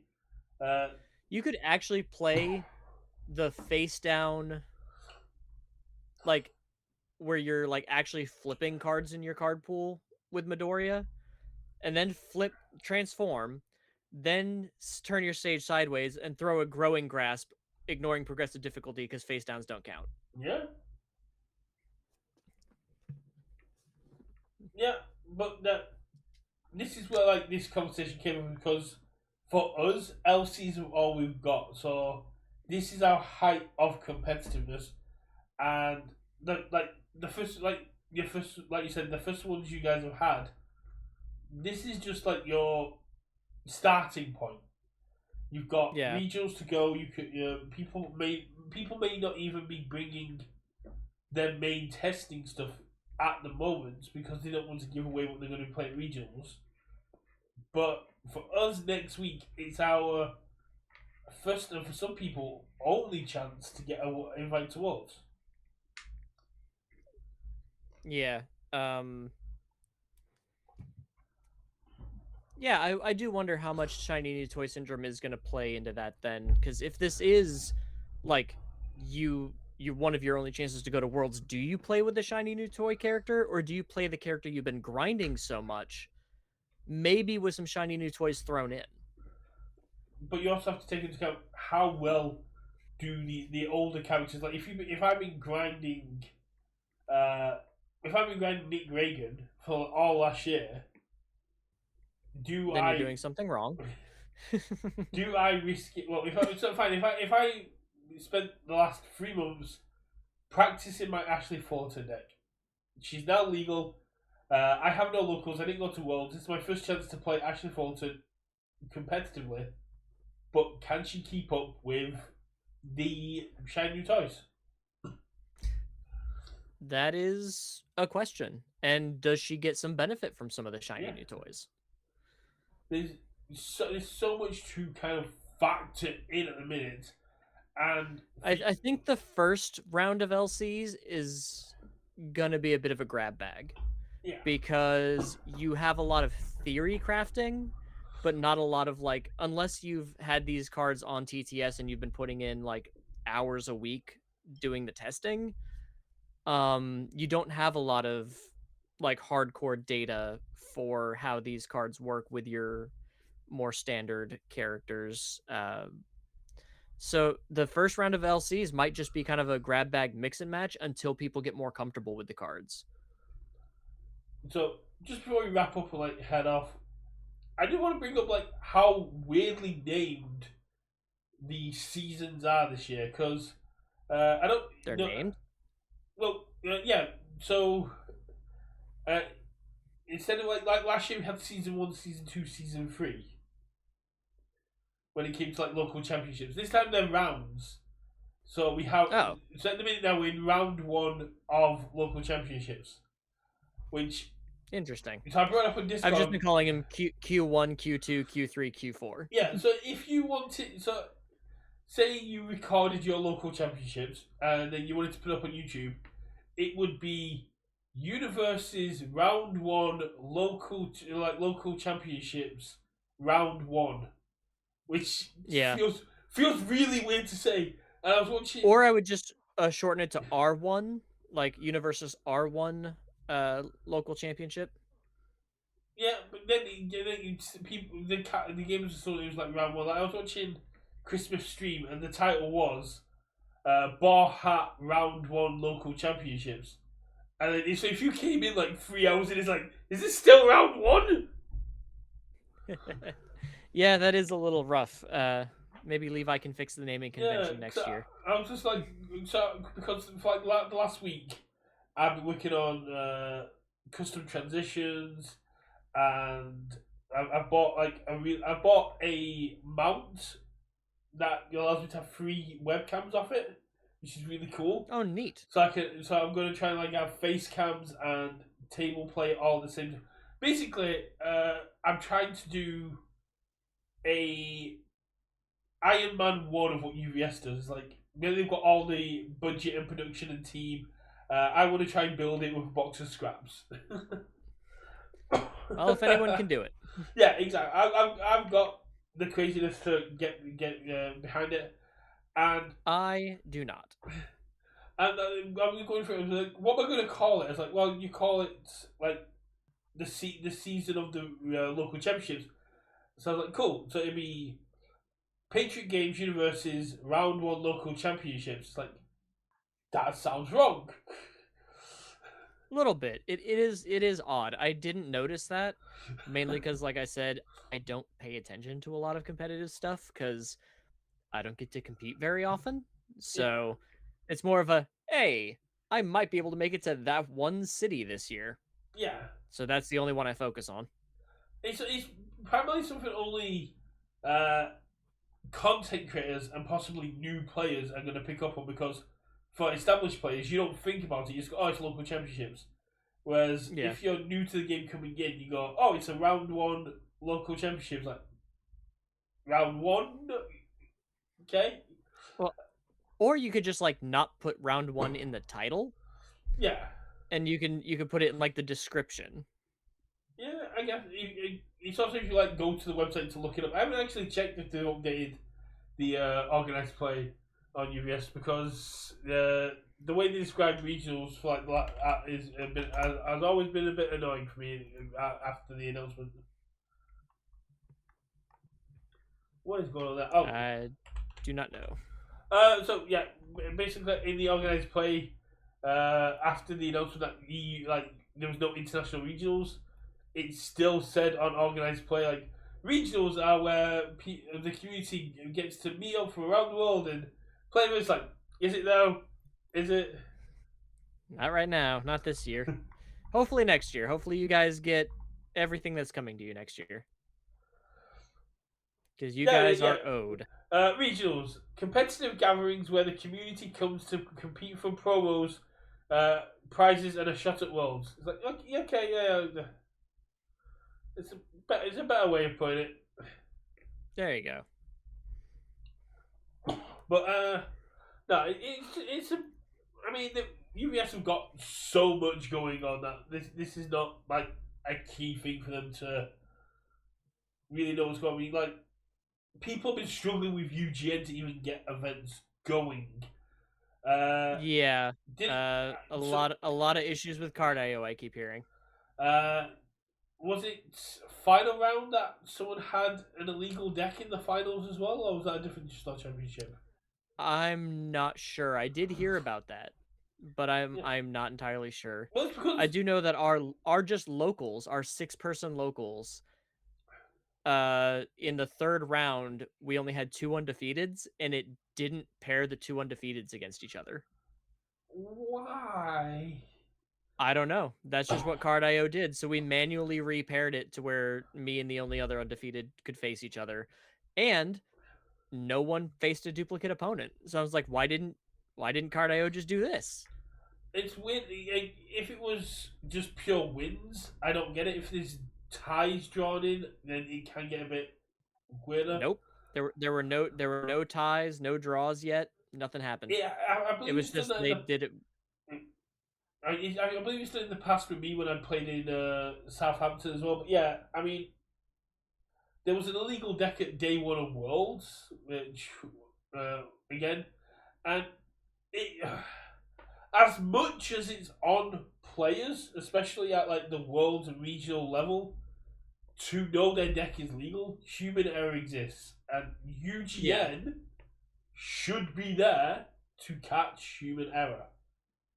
And Yeah, you would think the software would uh would be more than just a cut and paste job. yeah, and at the local level, at local Star Championship level, where you can have people showing up for their first ever event, it should not be on them to know their deck is completely legal because they still might be coming to terms with it. They're just going to enter it into UGN and trust UGN knows what it's doing because it's the Yeah. official deck builder. This is why I think we should be able to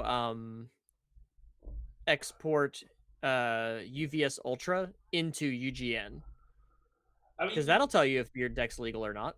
if you use Universus.cards, you can actually import UGN and Ultra lists into their builder. So essentially, you just be Yeah. reversing that. That sounds complicated. Well, no, basically you just take the URL of the deck that you've got in the other ones. You put it in Universus.cards and it generates your deck list in that other deck builder. Oh, okay.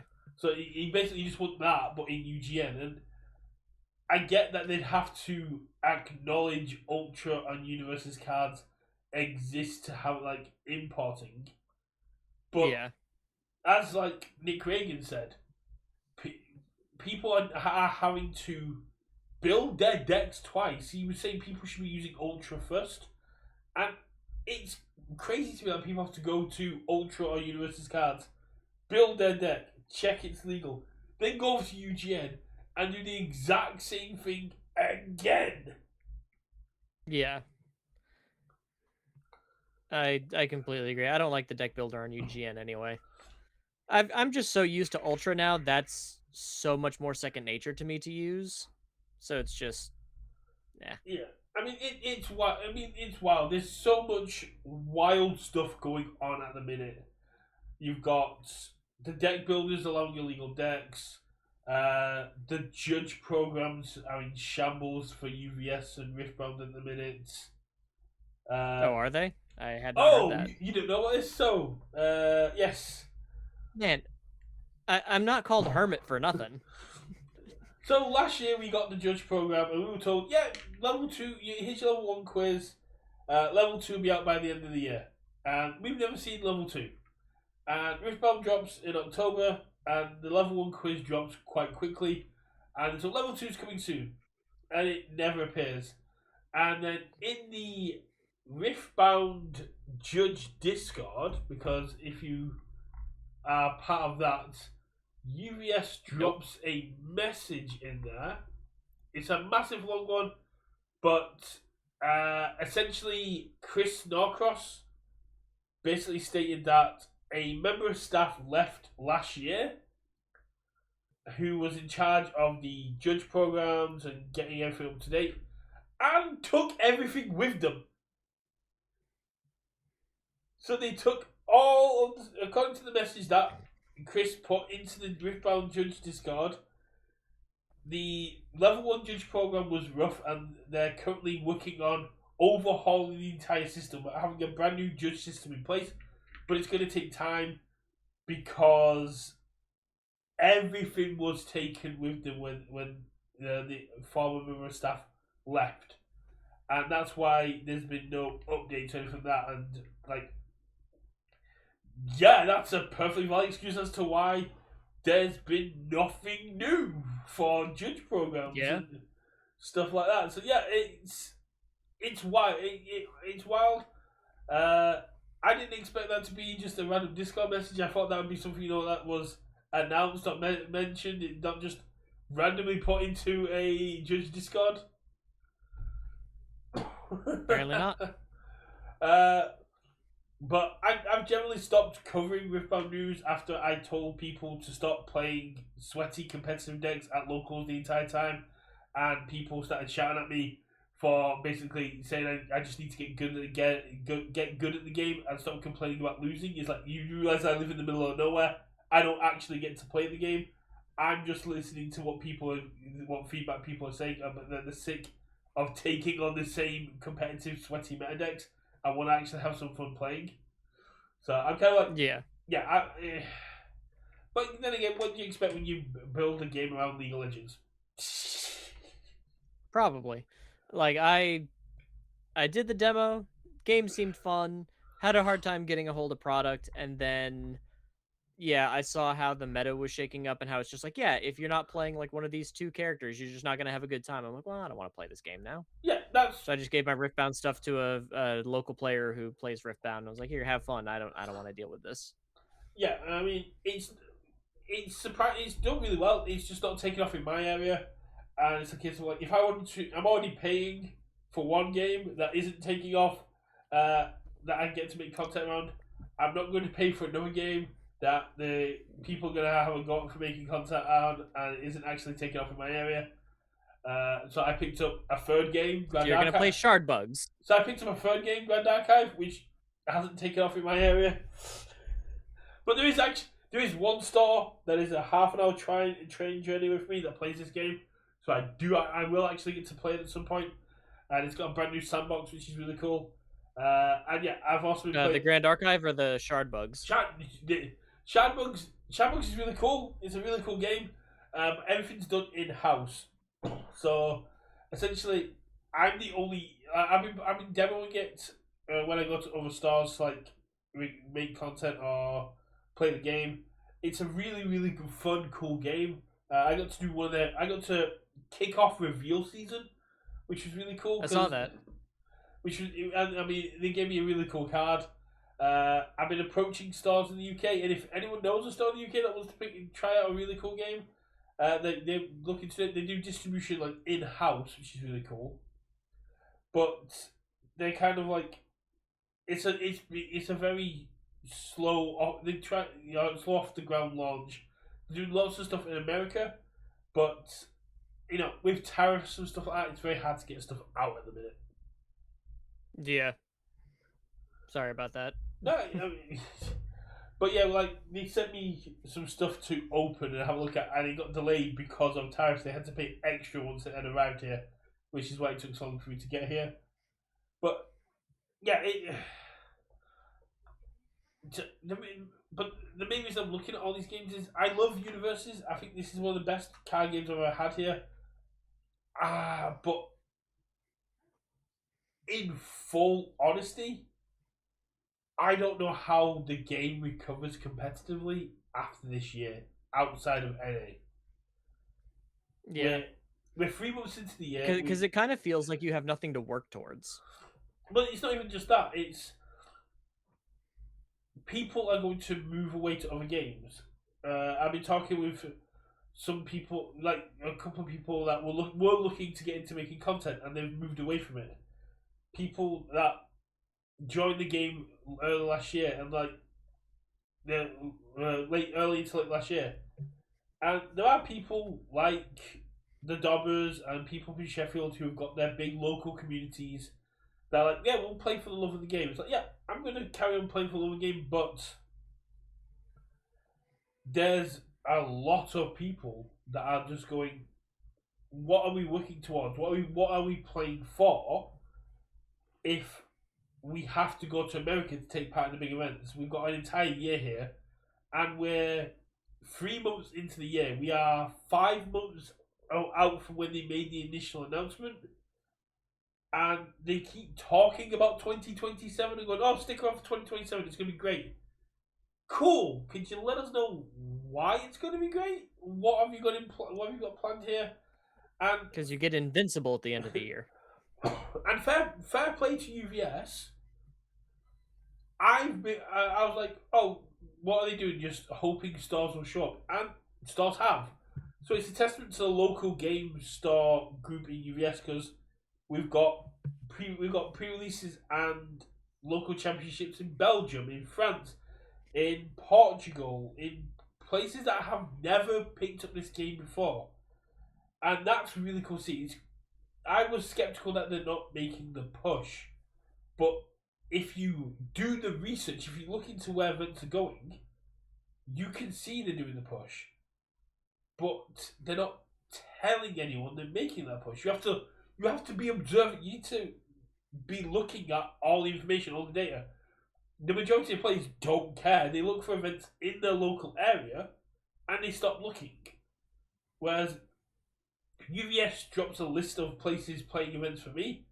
I look through it all just so I can just see where's picking up the game. Like the fact we've got 5 local championships in Oceania, and it's among all like their coasts, which is really cool. We've got events going on all over Europe, but then again, Scotland didn't get one, which is really weird. Well, this is also just for the first half of the year, so they might get they might get one or two in the second half. They might get one in the second. They might get more. But this is like just the first half of the year. But again, Yeah. But for me, it. I've input a like interview request for organized play.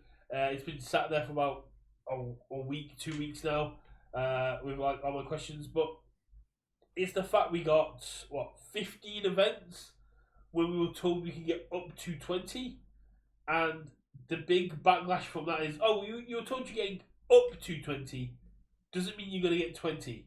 And I'm like, that grammatically annoys me because you're technically correct, but if I tell someone you can have up to 20 biscuits and then I cut them off at 15, they're going to ask, why can't I have 5 more biscuits?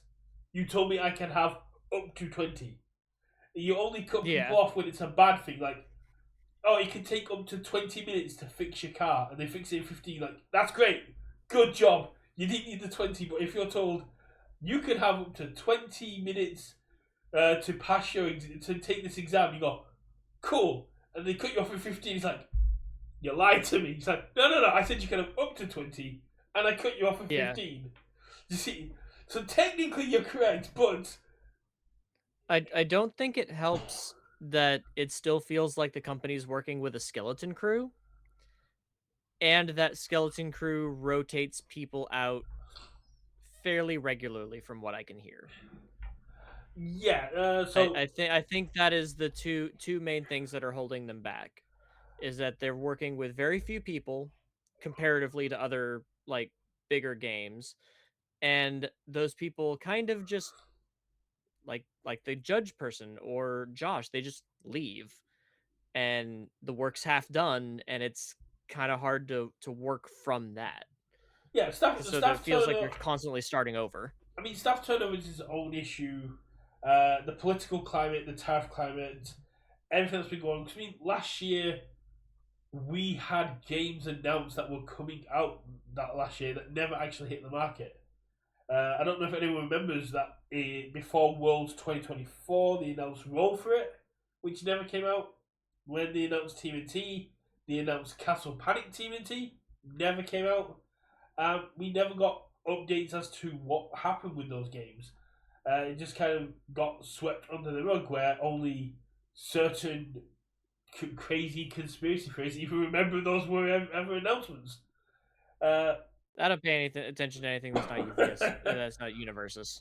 that's fair.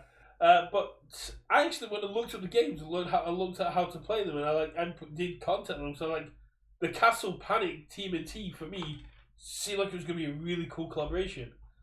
But yeah, yeah, I thought like we were done with staff turnover, but there seems to be a lot. If you go to like the Workers page, it seems to be updating quite a lot. We don't know what happens internally at UVS, if it's just people moving up and down, moving on. You get a certain level of turnover at Yeah. every level, and apart from Josh, there hasn't been a massive shake-up for a while. Because like we lost Alex a few years ago, when he left the position, and then aside from Josh departing last year, the higher up team, like the core of UVS, kind of stayed the same, and something happened mid to late last year, which has kind of destabilized that core. And Yeah, and it feels like they're having to start from scratch again almost. and objectively, as an objective outside observer, if your core has been shaken, if something's gone wrong at a fundamental level, reeling in and restraining and like only having events in NA makes sense. But as an Yeah. international player, it fucking sucks. I completely agree. And the whole point of growing pains is eventually seeing growth. And I feel like we're constantly being told that there's going to be growing pains throughout the year, every year now, and we're not seeing a lot of the growth from those pains. We And are, again, that could be stuff completely outside of anyone's control or even the company's control. yeah, I'm not here like saying one way or the other. I have no information. But again, as an outside observer, it does kind of like stack up on you a oh, little bit where it's like, well, are we really going to get this stuff fixed out? Because you keep saying you're going to get it fixed and next year is going to be better. And, as a player trying to build a community, I keep telling my players, yeah, there's growing pains this year, but they're saying that next year it's going to be even better. And then that year comes, it's like, okay, well, something happens. So now there's going to be some more growing pains, but next year is going to be even yeah, better. And especially for newer players giving the game a try, that's not very confidence no, inspiring. yeah, But as someone it's who's been playing the game for 9 years with almost no community, I'm here for the long haul. So yeah. That's kind of all the other aspects, but yeah, I completely get where you're coming from with this. Uh, it's one of those things that when you hear the Riftbound community talk about it, it's a brand new game. They expect teething issues and growing pains and for things to be inconsistent for a little bit. But when they dropped 50 erratas to cards when the set initially launched, they lost a lot of credibility. A lot of people were, like content creators and stuff, were skeptical and people dropped the game because of the 50 erratas. I completely well, understand. UVS didn't Yeah, yeah, excuse me. that's UVS not a didn't UVS. design anything, No, right? that's not a UVS issue at all. That's a Riftbound issue. I'm not. Yeah, Yeah. again, not all my criticisms are going to be towards UVS. This is just kind of like growing pains. Like a general thing, yeah.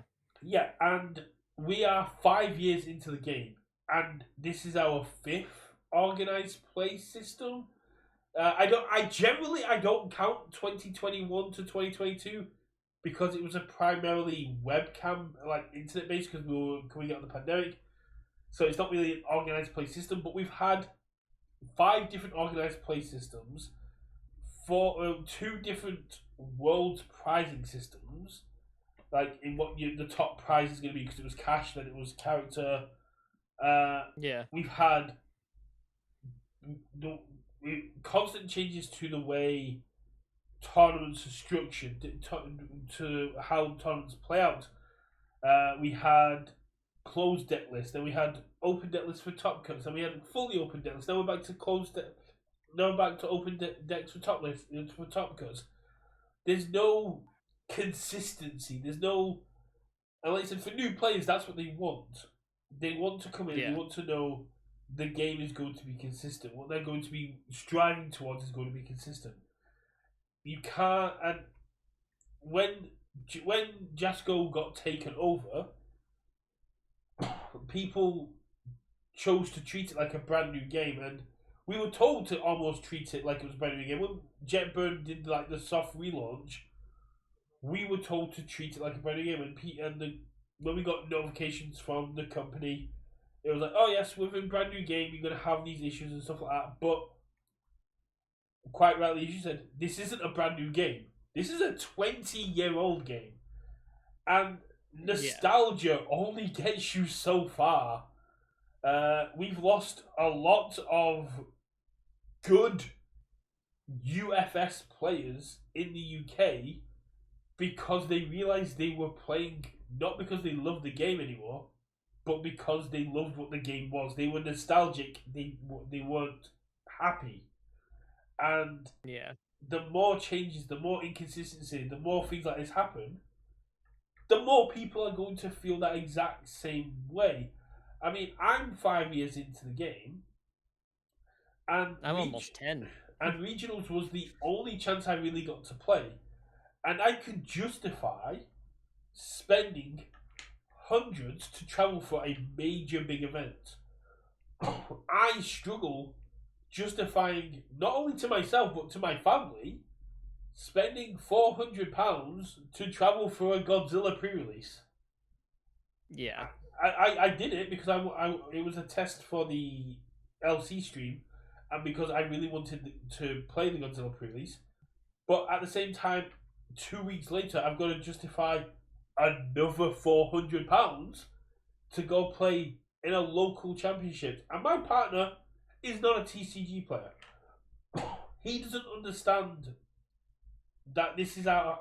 He understands this is like the best we're getting this year, but it's an understanding of like a thing of it sucks, but it's still a local event, and Yeah. especially since they came with me to like the Grand Archive, Grand Descent, and things like that.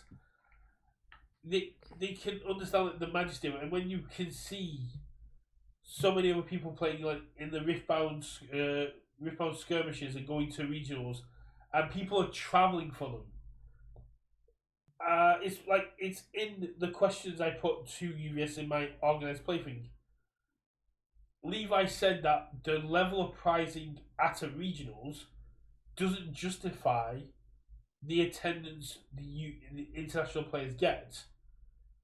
But at the same time, when you look at Riftbound, when you look at Grand Archive, when you look at Magic and Pokemon, people travel for those events.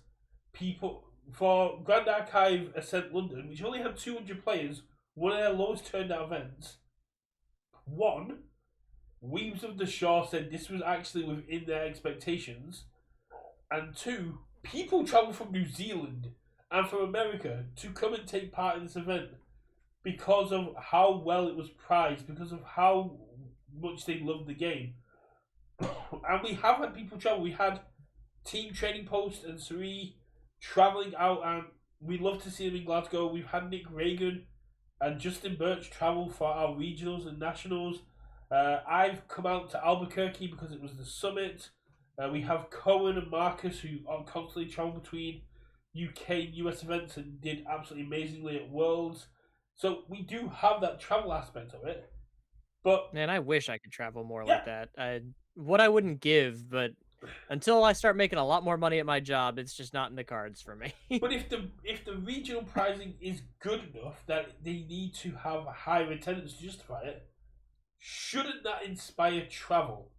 Shouldn't that Yeah. get people to go? Oh, the EU has a smaller community. shouldn't they get that Justin Birch mentality of, if I travel to Sheffield, if I travel to Alicante, if I travel to Oceana, I can get myself a backup, and it's not going to be as hard as it is in the US because it's a much smaller event. So people travel to get it. And for me, it feels like a double standard of going, the pricing's too good for the UK attendance, international attendance, but at the same time, If it not was good, that good, then they would be getting more not attendance. good enough to get people to travel for it. Yeah. And I think saying that the pricing isn't good enough or is too good to justify, like, your attendance isn't good enough to justify this pricing is kind of a backwards way of looking at a card game. Like, I understand from a business standpoint you have to make those decisions, at which point is it costing the company more money, but considering they don't like they don't send people out to like judge and stream and stuff like that. They leave that to like the local people. So at that point you're just shipping out the prizes and stuff. I mean, yeah, but Maybe prize wall things, but you got to take into account tariffs and stuff like that. It's very expensive at the minute. yes, I do agree with that, but I don't know, it just feels like a very, especially for a community driven game like ours, that feels like a very backwards way of looking at things. I mean, And again, that could just be me talking out my ass because I'm not a part of the company. I could sit here and do another 2 hours on everything that was really weird and a bit asinine about that Tam Barrett and Levi chat that they did. Primarily just on the 15 minutes they did on organized play.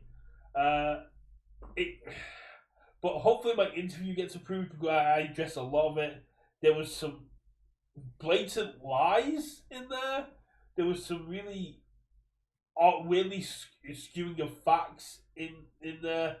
It didn't seem like, to put bluntly, didn't seem like an approved interview. If any, Yeah. for Well, people, I know any questions I put towards the company for organized play, like emailing or like even messaging Levi, because that's who I've been told to message, I get no responses from so anybody. the interview process. So if you ever wanted to get into an interview, Cameron, you have to Yeah, you if I have ever wanted to talk to people. you have to formally email Matthew to find out if they have availability. He will then ask you to forward all the questions and topics you want to cover. You'll then And then send have that approved. so you send that out. They then go through the list of questions, talk about what's in scope, what's not in scope, what they can talk about, what they can't talk about, and then you will either get to sit down with that person and chat with them, like I get to with Hitch and Linoko. I used to with Zoe before they became too powerful and just not having the time to speak to me. Uh, What is a king to a god? or like when it came to my redemption start interview, they will send back the word. They'll send back like the document that you sent off with all the answers on there for you to do with what you can. It's very rare that like with Christmas reveals with Jeremy Ray or with the Levi interview that you get this kind of spontaneity. It'll still be approved, but though the questions and answers that were given in that uh, organized play talk with Tam, the fact that there was, I don't want to say false information, misinformation in there, felt to me like it wasn't an approved interview. It was something that was kind of just put together. Yeah. Whether that's true or not, I I mean, don't know. It's just my opinion, but yeah. well, to put it into one, to pick on one point in particular, Levi said when addressing international events in 2025, international players had the most events they'd ever had. Even if you take into account Canada as an international event, we still had less events than we had before. we had three. We had what? Two regionals in Australia after they begged. We had three in EU, and we had Canada. That's six. That's six events Yeah. we had in 2025. In 2024, each region had three regionals and one nationals. So the number of events we had was eight. So immediately that's two more. So again, that's the kind of question that would like that's the kind of information that was wrong that would have shown up if the questions had been vetted, in my opinion. Gonna keep saying it. Yeah. In my opinion, I could just be wrong. It could just be a Yeah. human error. Allegedly. Yeah, allegedly. It just to me felt like three friends having a conversation about Yeah. organized play without actually having done the background research and the vetting needed to not annoy people when it came to the touchy subjects such as international play. Yeah. I don't know. Like the only people I talk to from the company really are like Guile and Matt because we just chat on Discord sometimes. Yeah. But like anyone else I've ever mentioned, like even like even like a quick question like, "Hey, who do I talk to about this?" I get crickets. So I'm like, "All right, I'll stay in my lane. That's fine." Uh, I chat to basically because like I've chatted to a few people.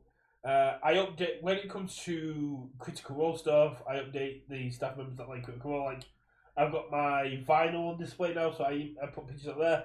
I occasionally get messages from Hitch shouting at me for messaging artists when I'm supposed to go through him. But I sometimes forget, and I'm just a very social person. I talk to I I'm an talk antisocial person. I I'm a social person online. I will happily drop people random DMs because it come back to me. Speaking to people like if I have to actually speak to them over like in person or through Discord as well, I become a bit more hesitant unless I'm playing a game. But I mean, Chris, aka Hitch, is absolutely lovely. Anyway, love speaking to Matt. Wish I could speak to Matt more. He's constantly busy. When he has got time, Oh yeah. really love chatting to Matt. Salt of the earth guy. I remember one time I messaged him on Discord because I had an idea for something. I was like, "Hey, who do I bother if I've got a cool idea like this?" And he goes, "Well, you talk to either Lenoco or me." I was like, "Cool, I'll go be Lenoco's problem today. Have Yeah. a good day." He was like, "Well, now I want to know what's going on. What's up?" I'm like, "Well, okay," But yeah, but it was fun. They're cool guys, I mean, Guile is absolutely great as well. I mean, but except for the fact that he doesn't like garlic. But I mean, everyone's allowed one fault. yeah, it's one of those things that individually I don't have issues with the UVS staff members. I love Paul. Myself and Paul have had spirited conversations in the past. I met when I did the Riftbound event stuff. I messaged him. He loves to see it. It's great seeing him interact with the Riftbound community. Uh, I actively miss speaking to Zoe. She's such a passionate person about her work. It was really infectious. Even like 2 years on since the last time I actually had a interview with her, I got to speak to her briefly at Worlds 2024. The like I'll start out, but you can say about anyone. Like, if I ever got to meet Dave from Riot and Riftbound, he seems like a genuinely decent guy. I got to speak to the Bugshare people. I got to speak to people from Weebs of the Show. The people that make card games genuinely love what they're doing. It is so cool to see, and Oh it yeah, makes me wish there was a way I could get involved with it because I want to feel that passionate about my work, and it's why I kind of make content because it's a way for me to express how passionate I am. But you're tired. I'm getting there. We have been going on for over 2 hours. But yeah, when we got started chatting about this, and this like got me going. Yeah. But yeah, it just at the moment as an international player, it sucks because even when it comes to Rebel Frontier, I want to be hyped about Rebel Frontier. I'm trying to be hyped about Rebel Frontier, but the moment in that like Rebel Frontier stuff, I saw regional promos, Prize huge, wall. yeah, prize war regional promos. My brain just shuts off and goes, it doesn't matter, it doesn't apply to us unless Yeah.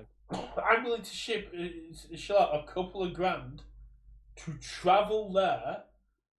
It doesn't matter to us because we may see it at the European celebration, but we've been told diddly about that, and we're a quarter of the way through the month, through the year. Yeah, I wish they would open up like a permanent redemption store, like along with the weekly rotations, and put Rebel Frontier on there. Oh, don't get me started on the redemption star, man. All right, all right. We need to not get you started. We need to wind you down because we've been going for 2 hours, and you need sleep. I need dinner. I don't need to make another video of why I still hate the redemption star. Uh, but the only thing I'll say about the redemption star, just because something's free and serves a purpose, shouldn't mean it's above being criticized. Agreed. Yeah, I still don't think one promo should be the cost of a booster box in points. I don't think it should take 2 weeks to be able to get a promo with a weekly rotating star. That makes no sense to me. Yeah. But But anywho, I'm glad to start seeing more people coming around to my way, thinking like we've had discussions and Discord stuff of the FOMO system is just actively bad. This FOMO business plan we have at the minute of if you miss out, they're gone.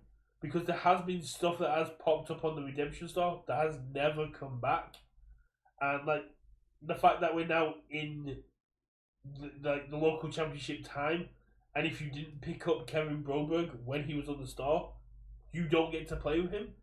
Now, I mean, yeah. he isn't the most meta relevant at the time, but if it had been, could you imagine if we'd have got into world qualifying events this time last year with Nick Reagan only been available in the shop for a week? The power disbalance people would have had not being able to get a hold of that character. Yeah. That is crazy. Yeah, exactly. It. The, I get what the Redemption Store is trying to do. It's just doing it in the worst possible way. I agree. But that's enough about that. Yeah, that's enough You about need that. sleep. I need dinner. I'll let you get off for dinner. I'm gonna head to bed because I'm gonna be up at 6:30 in the morning to take Flynn to school. There's gonna be no stream next week because Cameron is. He told me what he's doing, and I've completely forgot what he's Going doing. to a carnival. He's going to a carnival. If we don't see him after that, it's because he's been sucked up into the amazing digital circus. I'm going to be at LC. Actually, it is a paranormal circus. So There you go. I'm going to be at the Sheffield local championship. So I'm going to try and get these streams predated to go from there. I'm going to be streaming Saturday because Patriot are doing a 2-day local championship. We have yeesh. we have Swiss on day 1, and then on day 2 we have Top Cuts and Hero 2. They're trying to make it into a pseudo regional, which is why I'm working so hard on the stream. So I would really appreciate it if people came to check it out because I'm putting a lot of time, money, and effort into going to try and make the stream. There's going to be no commentary, but I'm going to try and get the best way to hear what the players are actually saying. Sean and Patriots put a lot of work into this event. We've got the best judges in the EU coming to judge the event as well. It's essentially going to be a pseudo regional, and we're going to try and treat it as such. So yeah, no stream from us next week, and then we'll be back on the 6th of 5th, 6th of April. Something of April, yeah.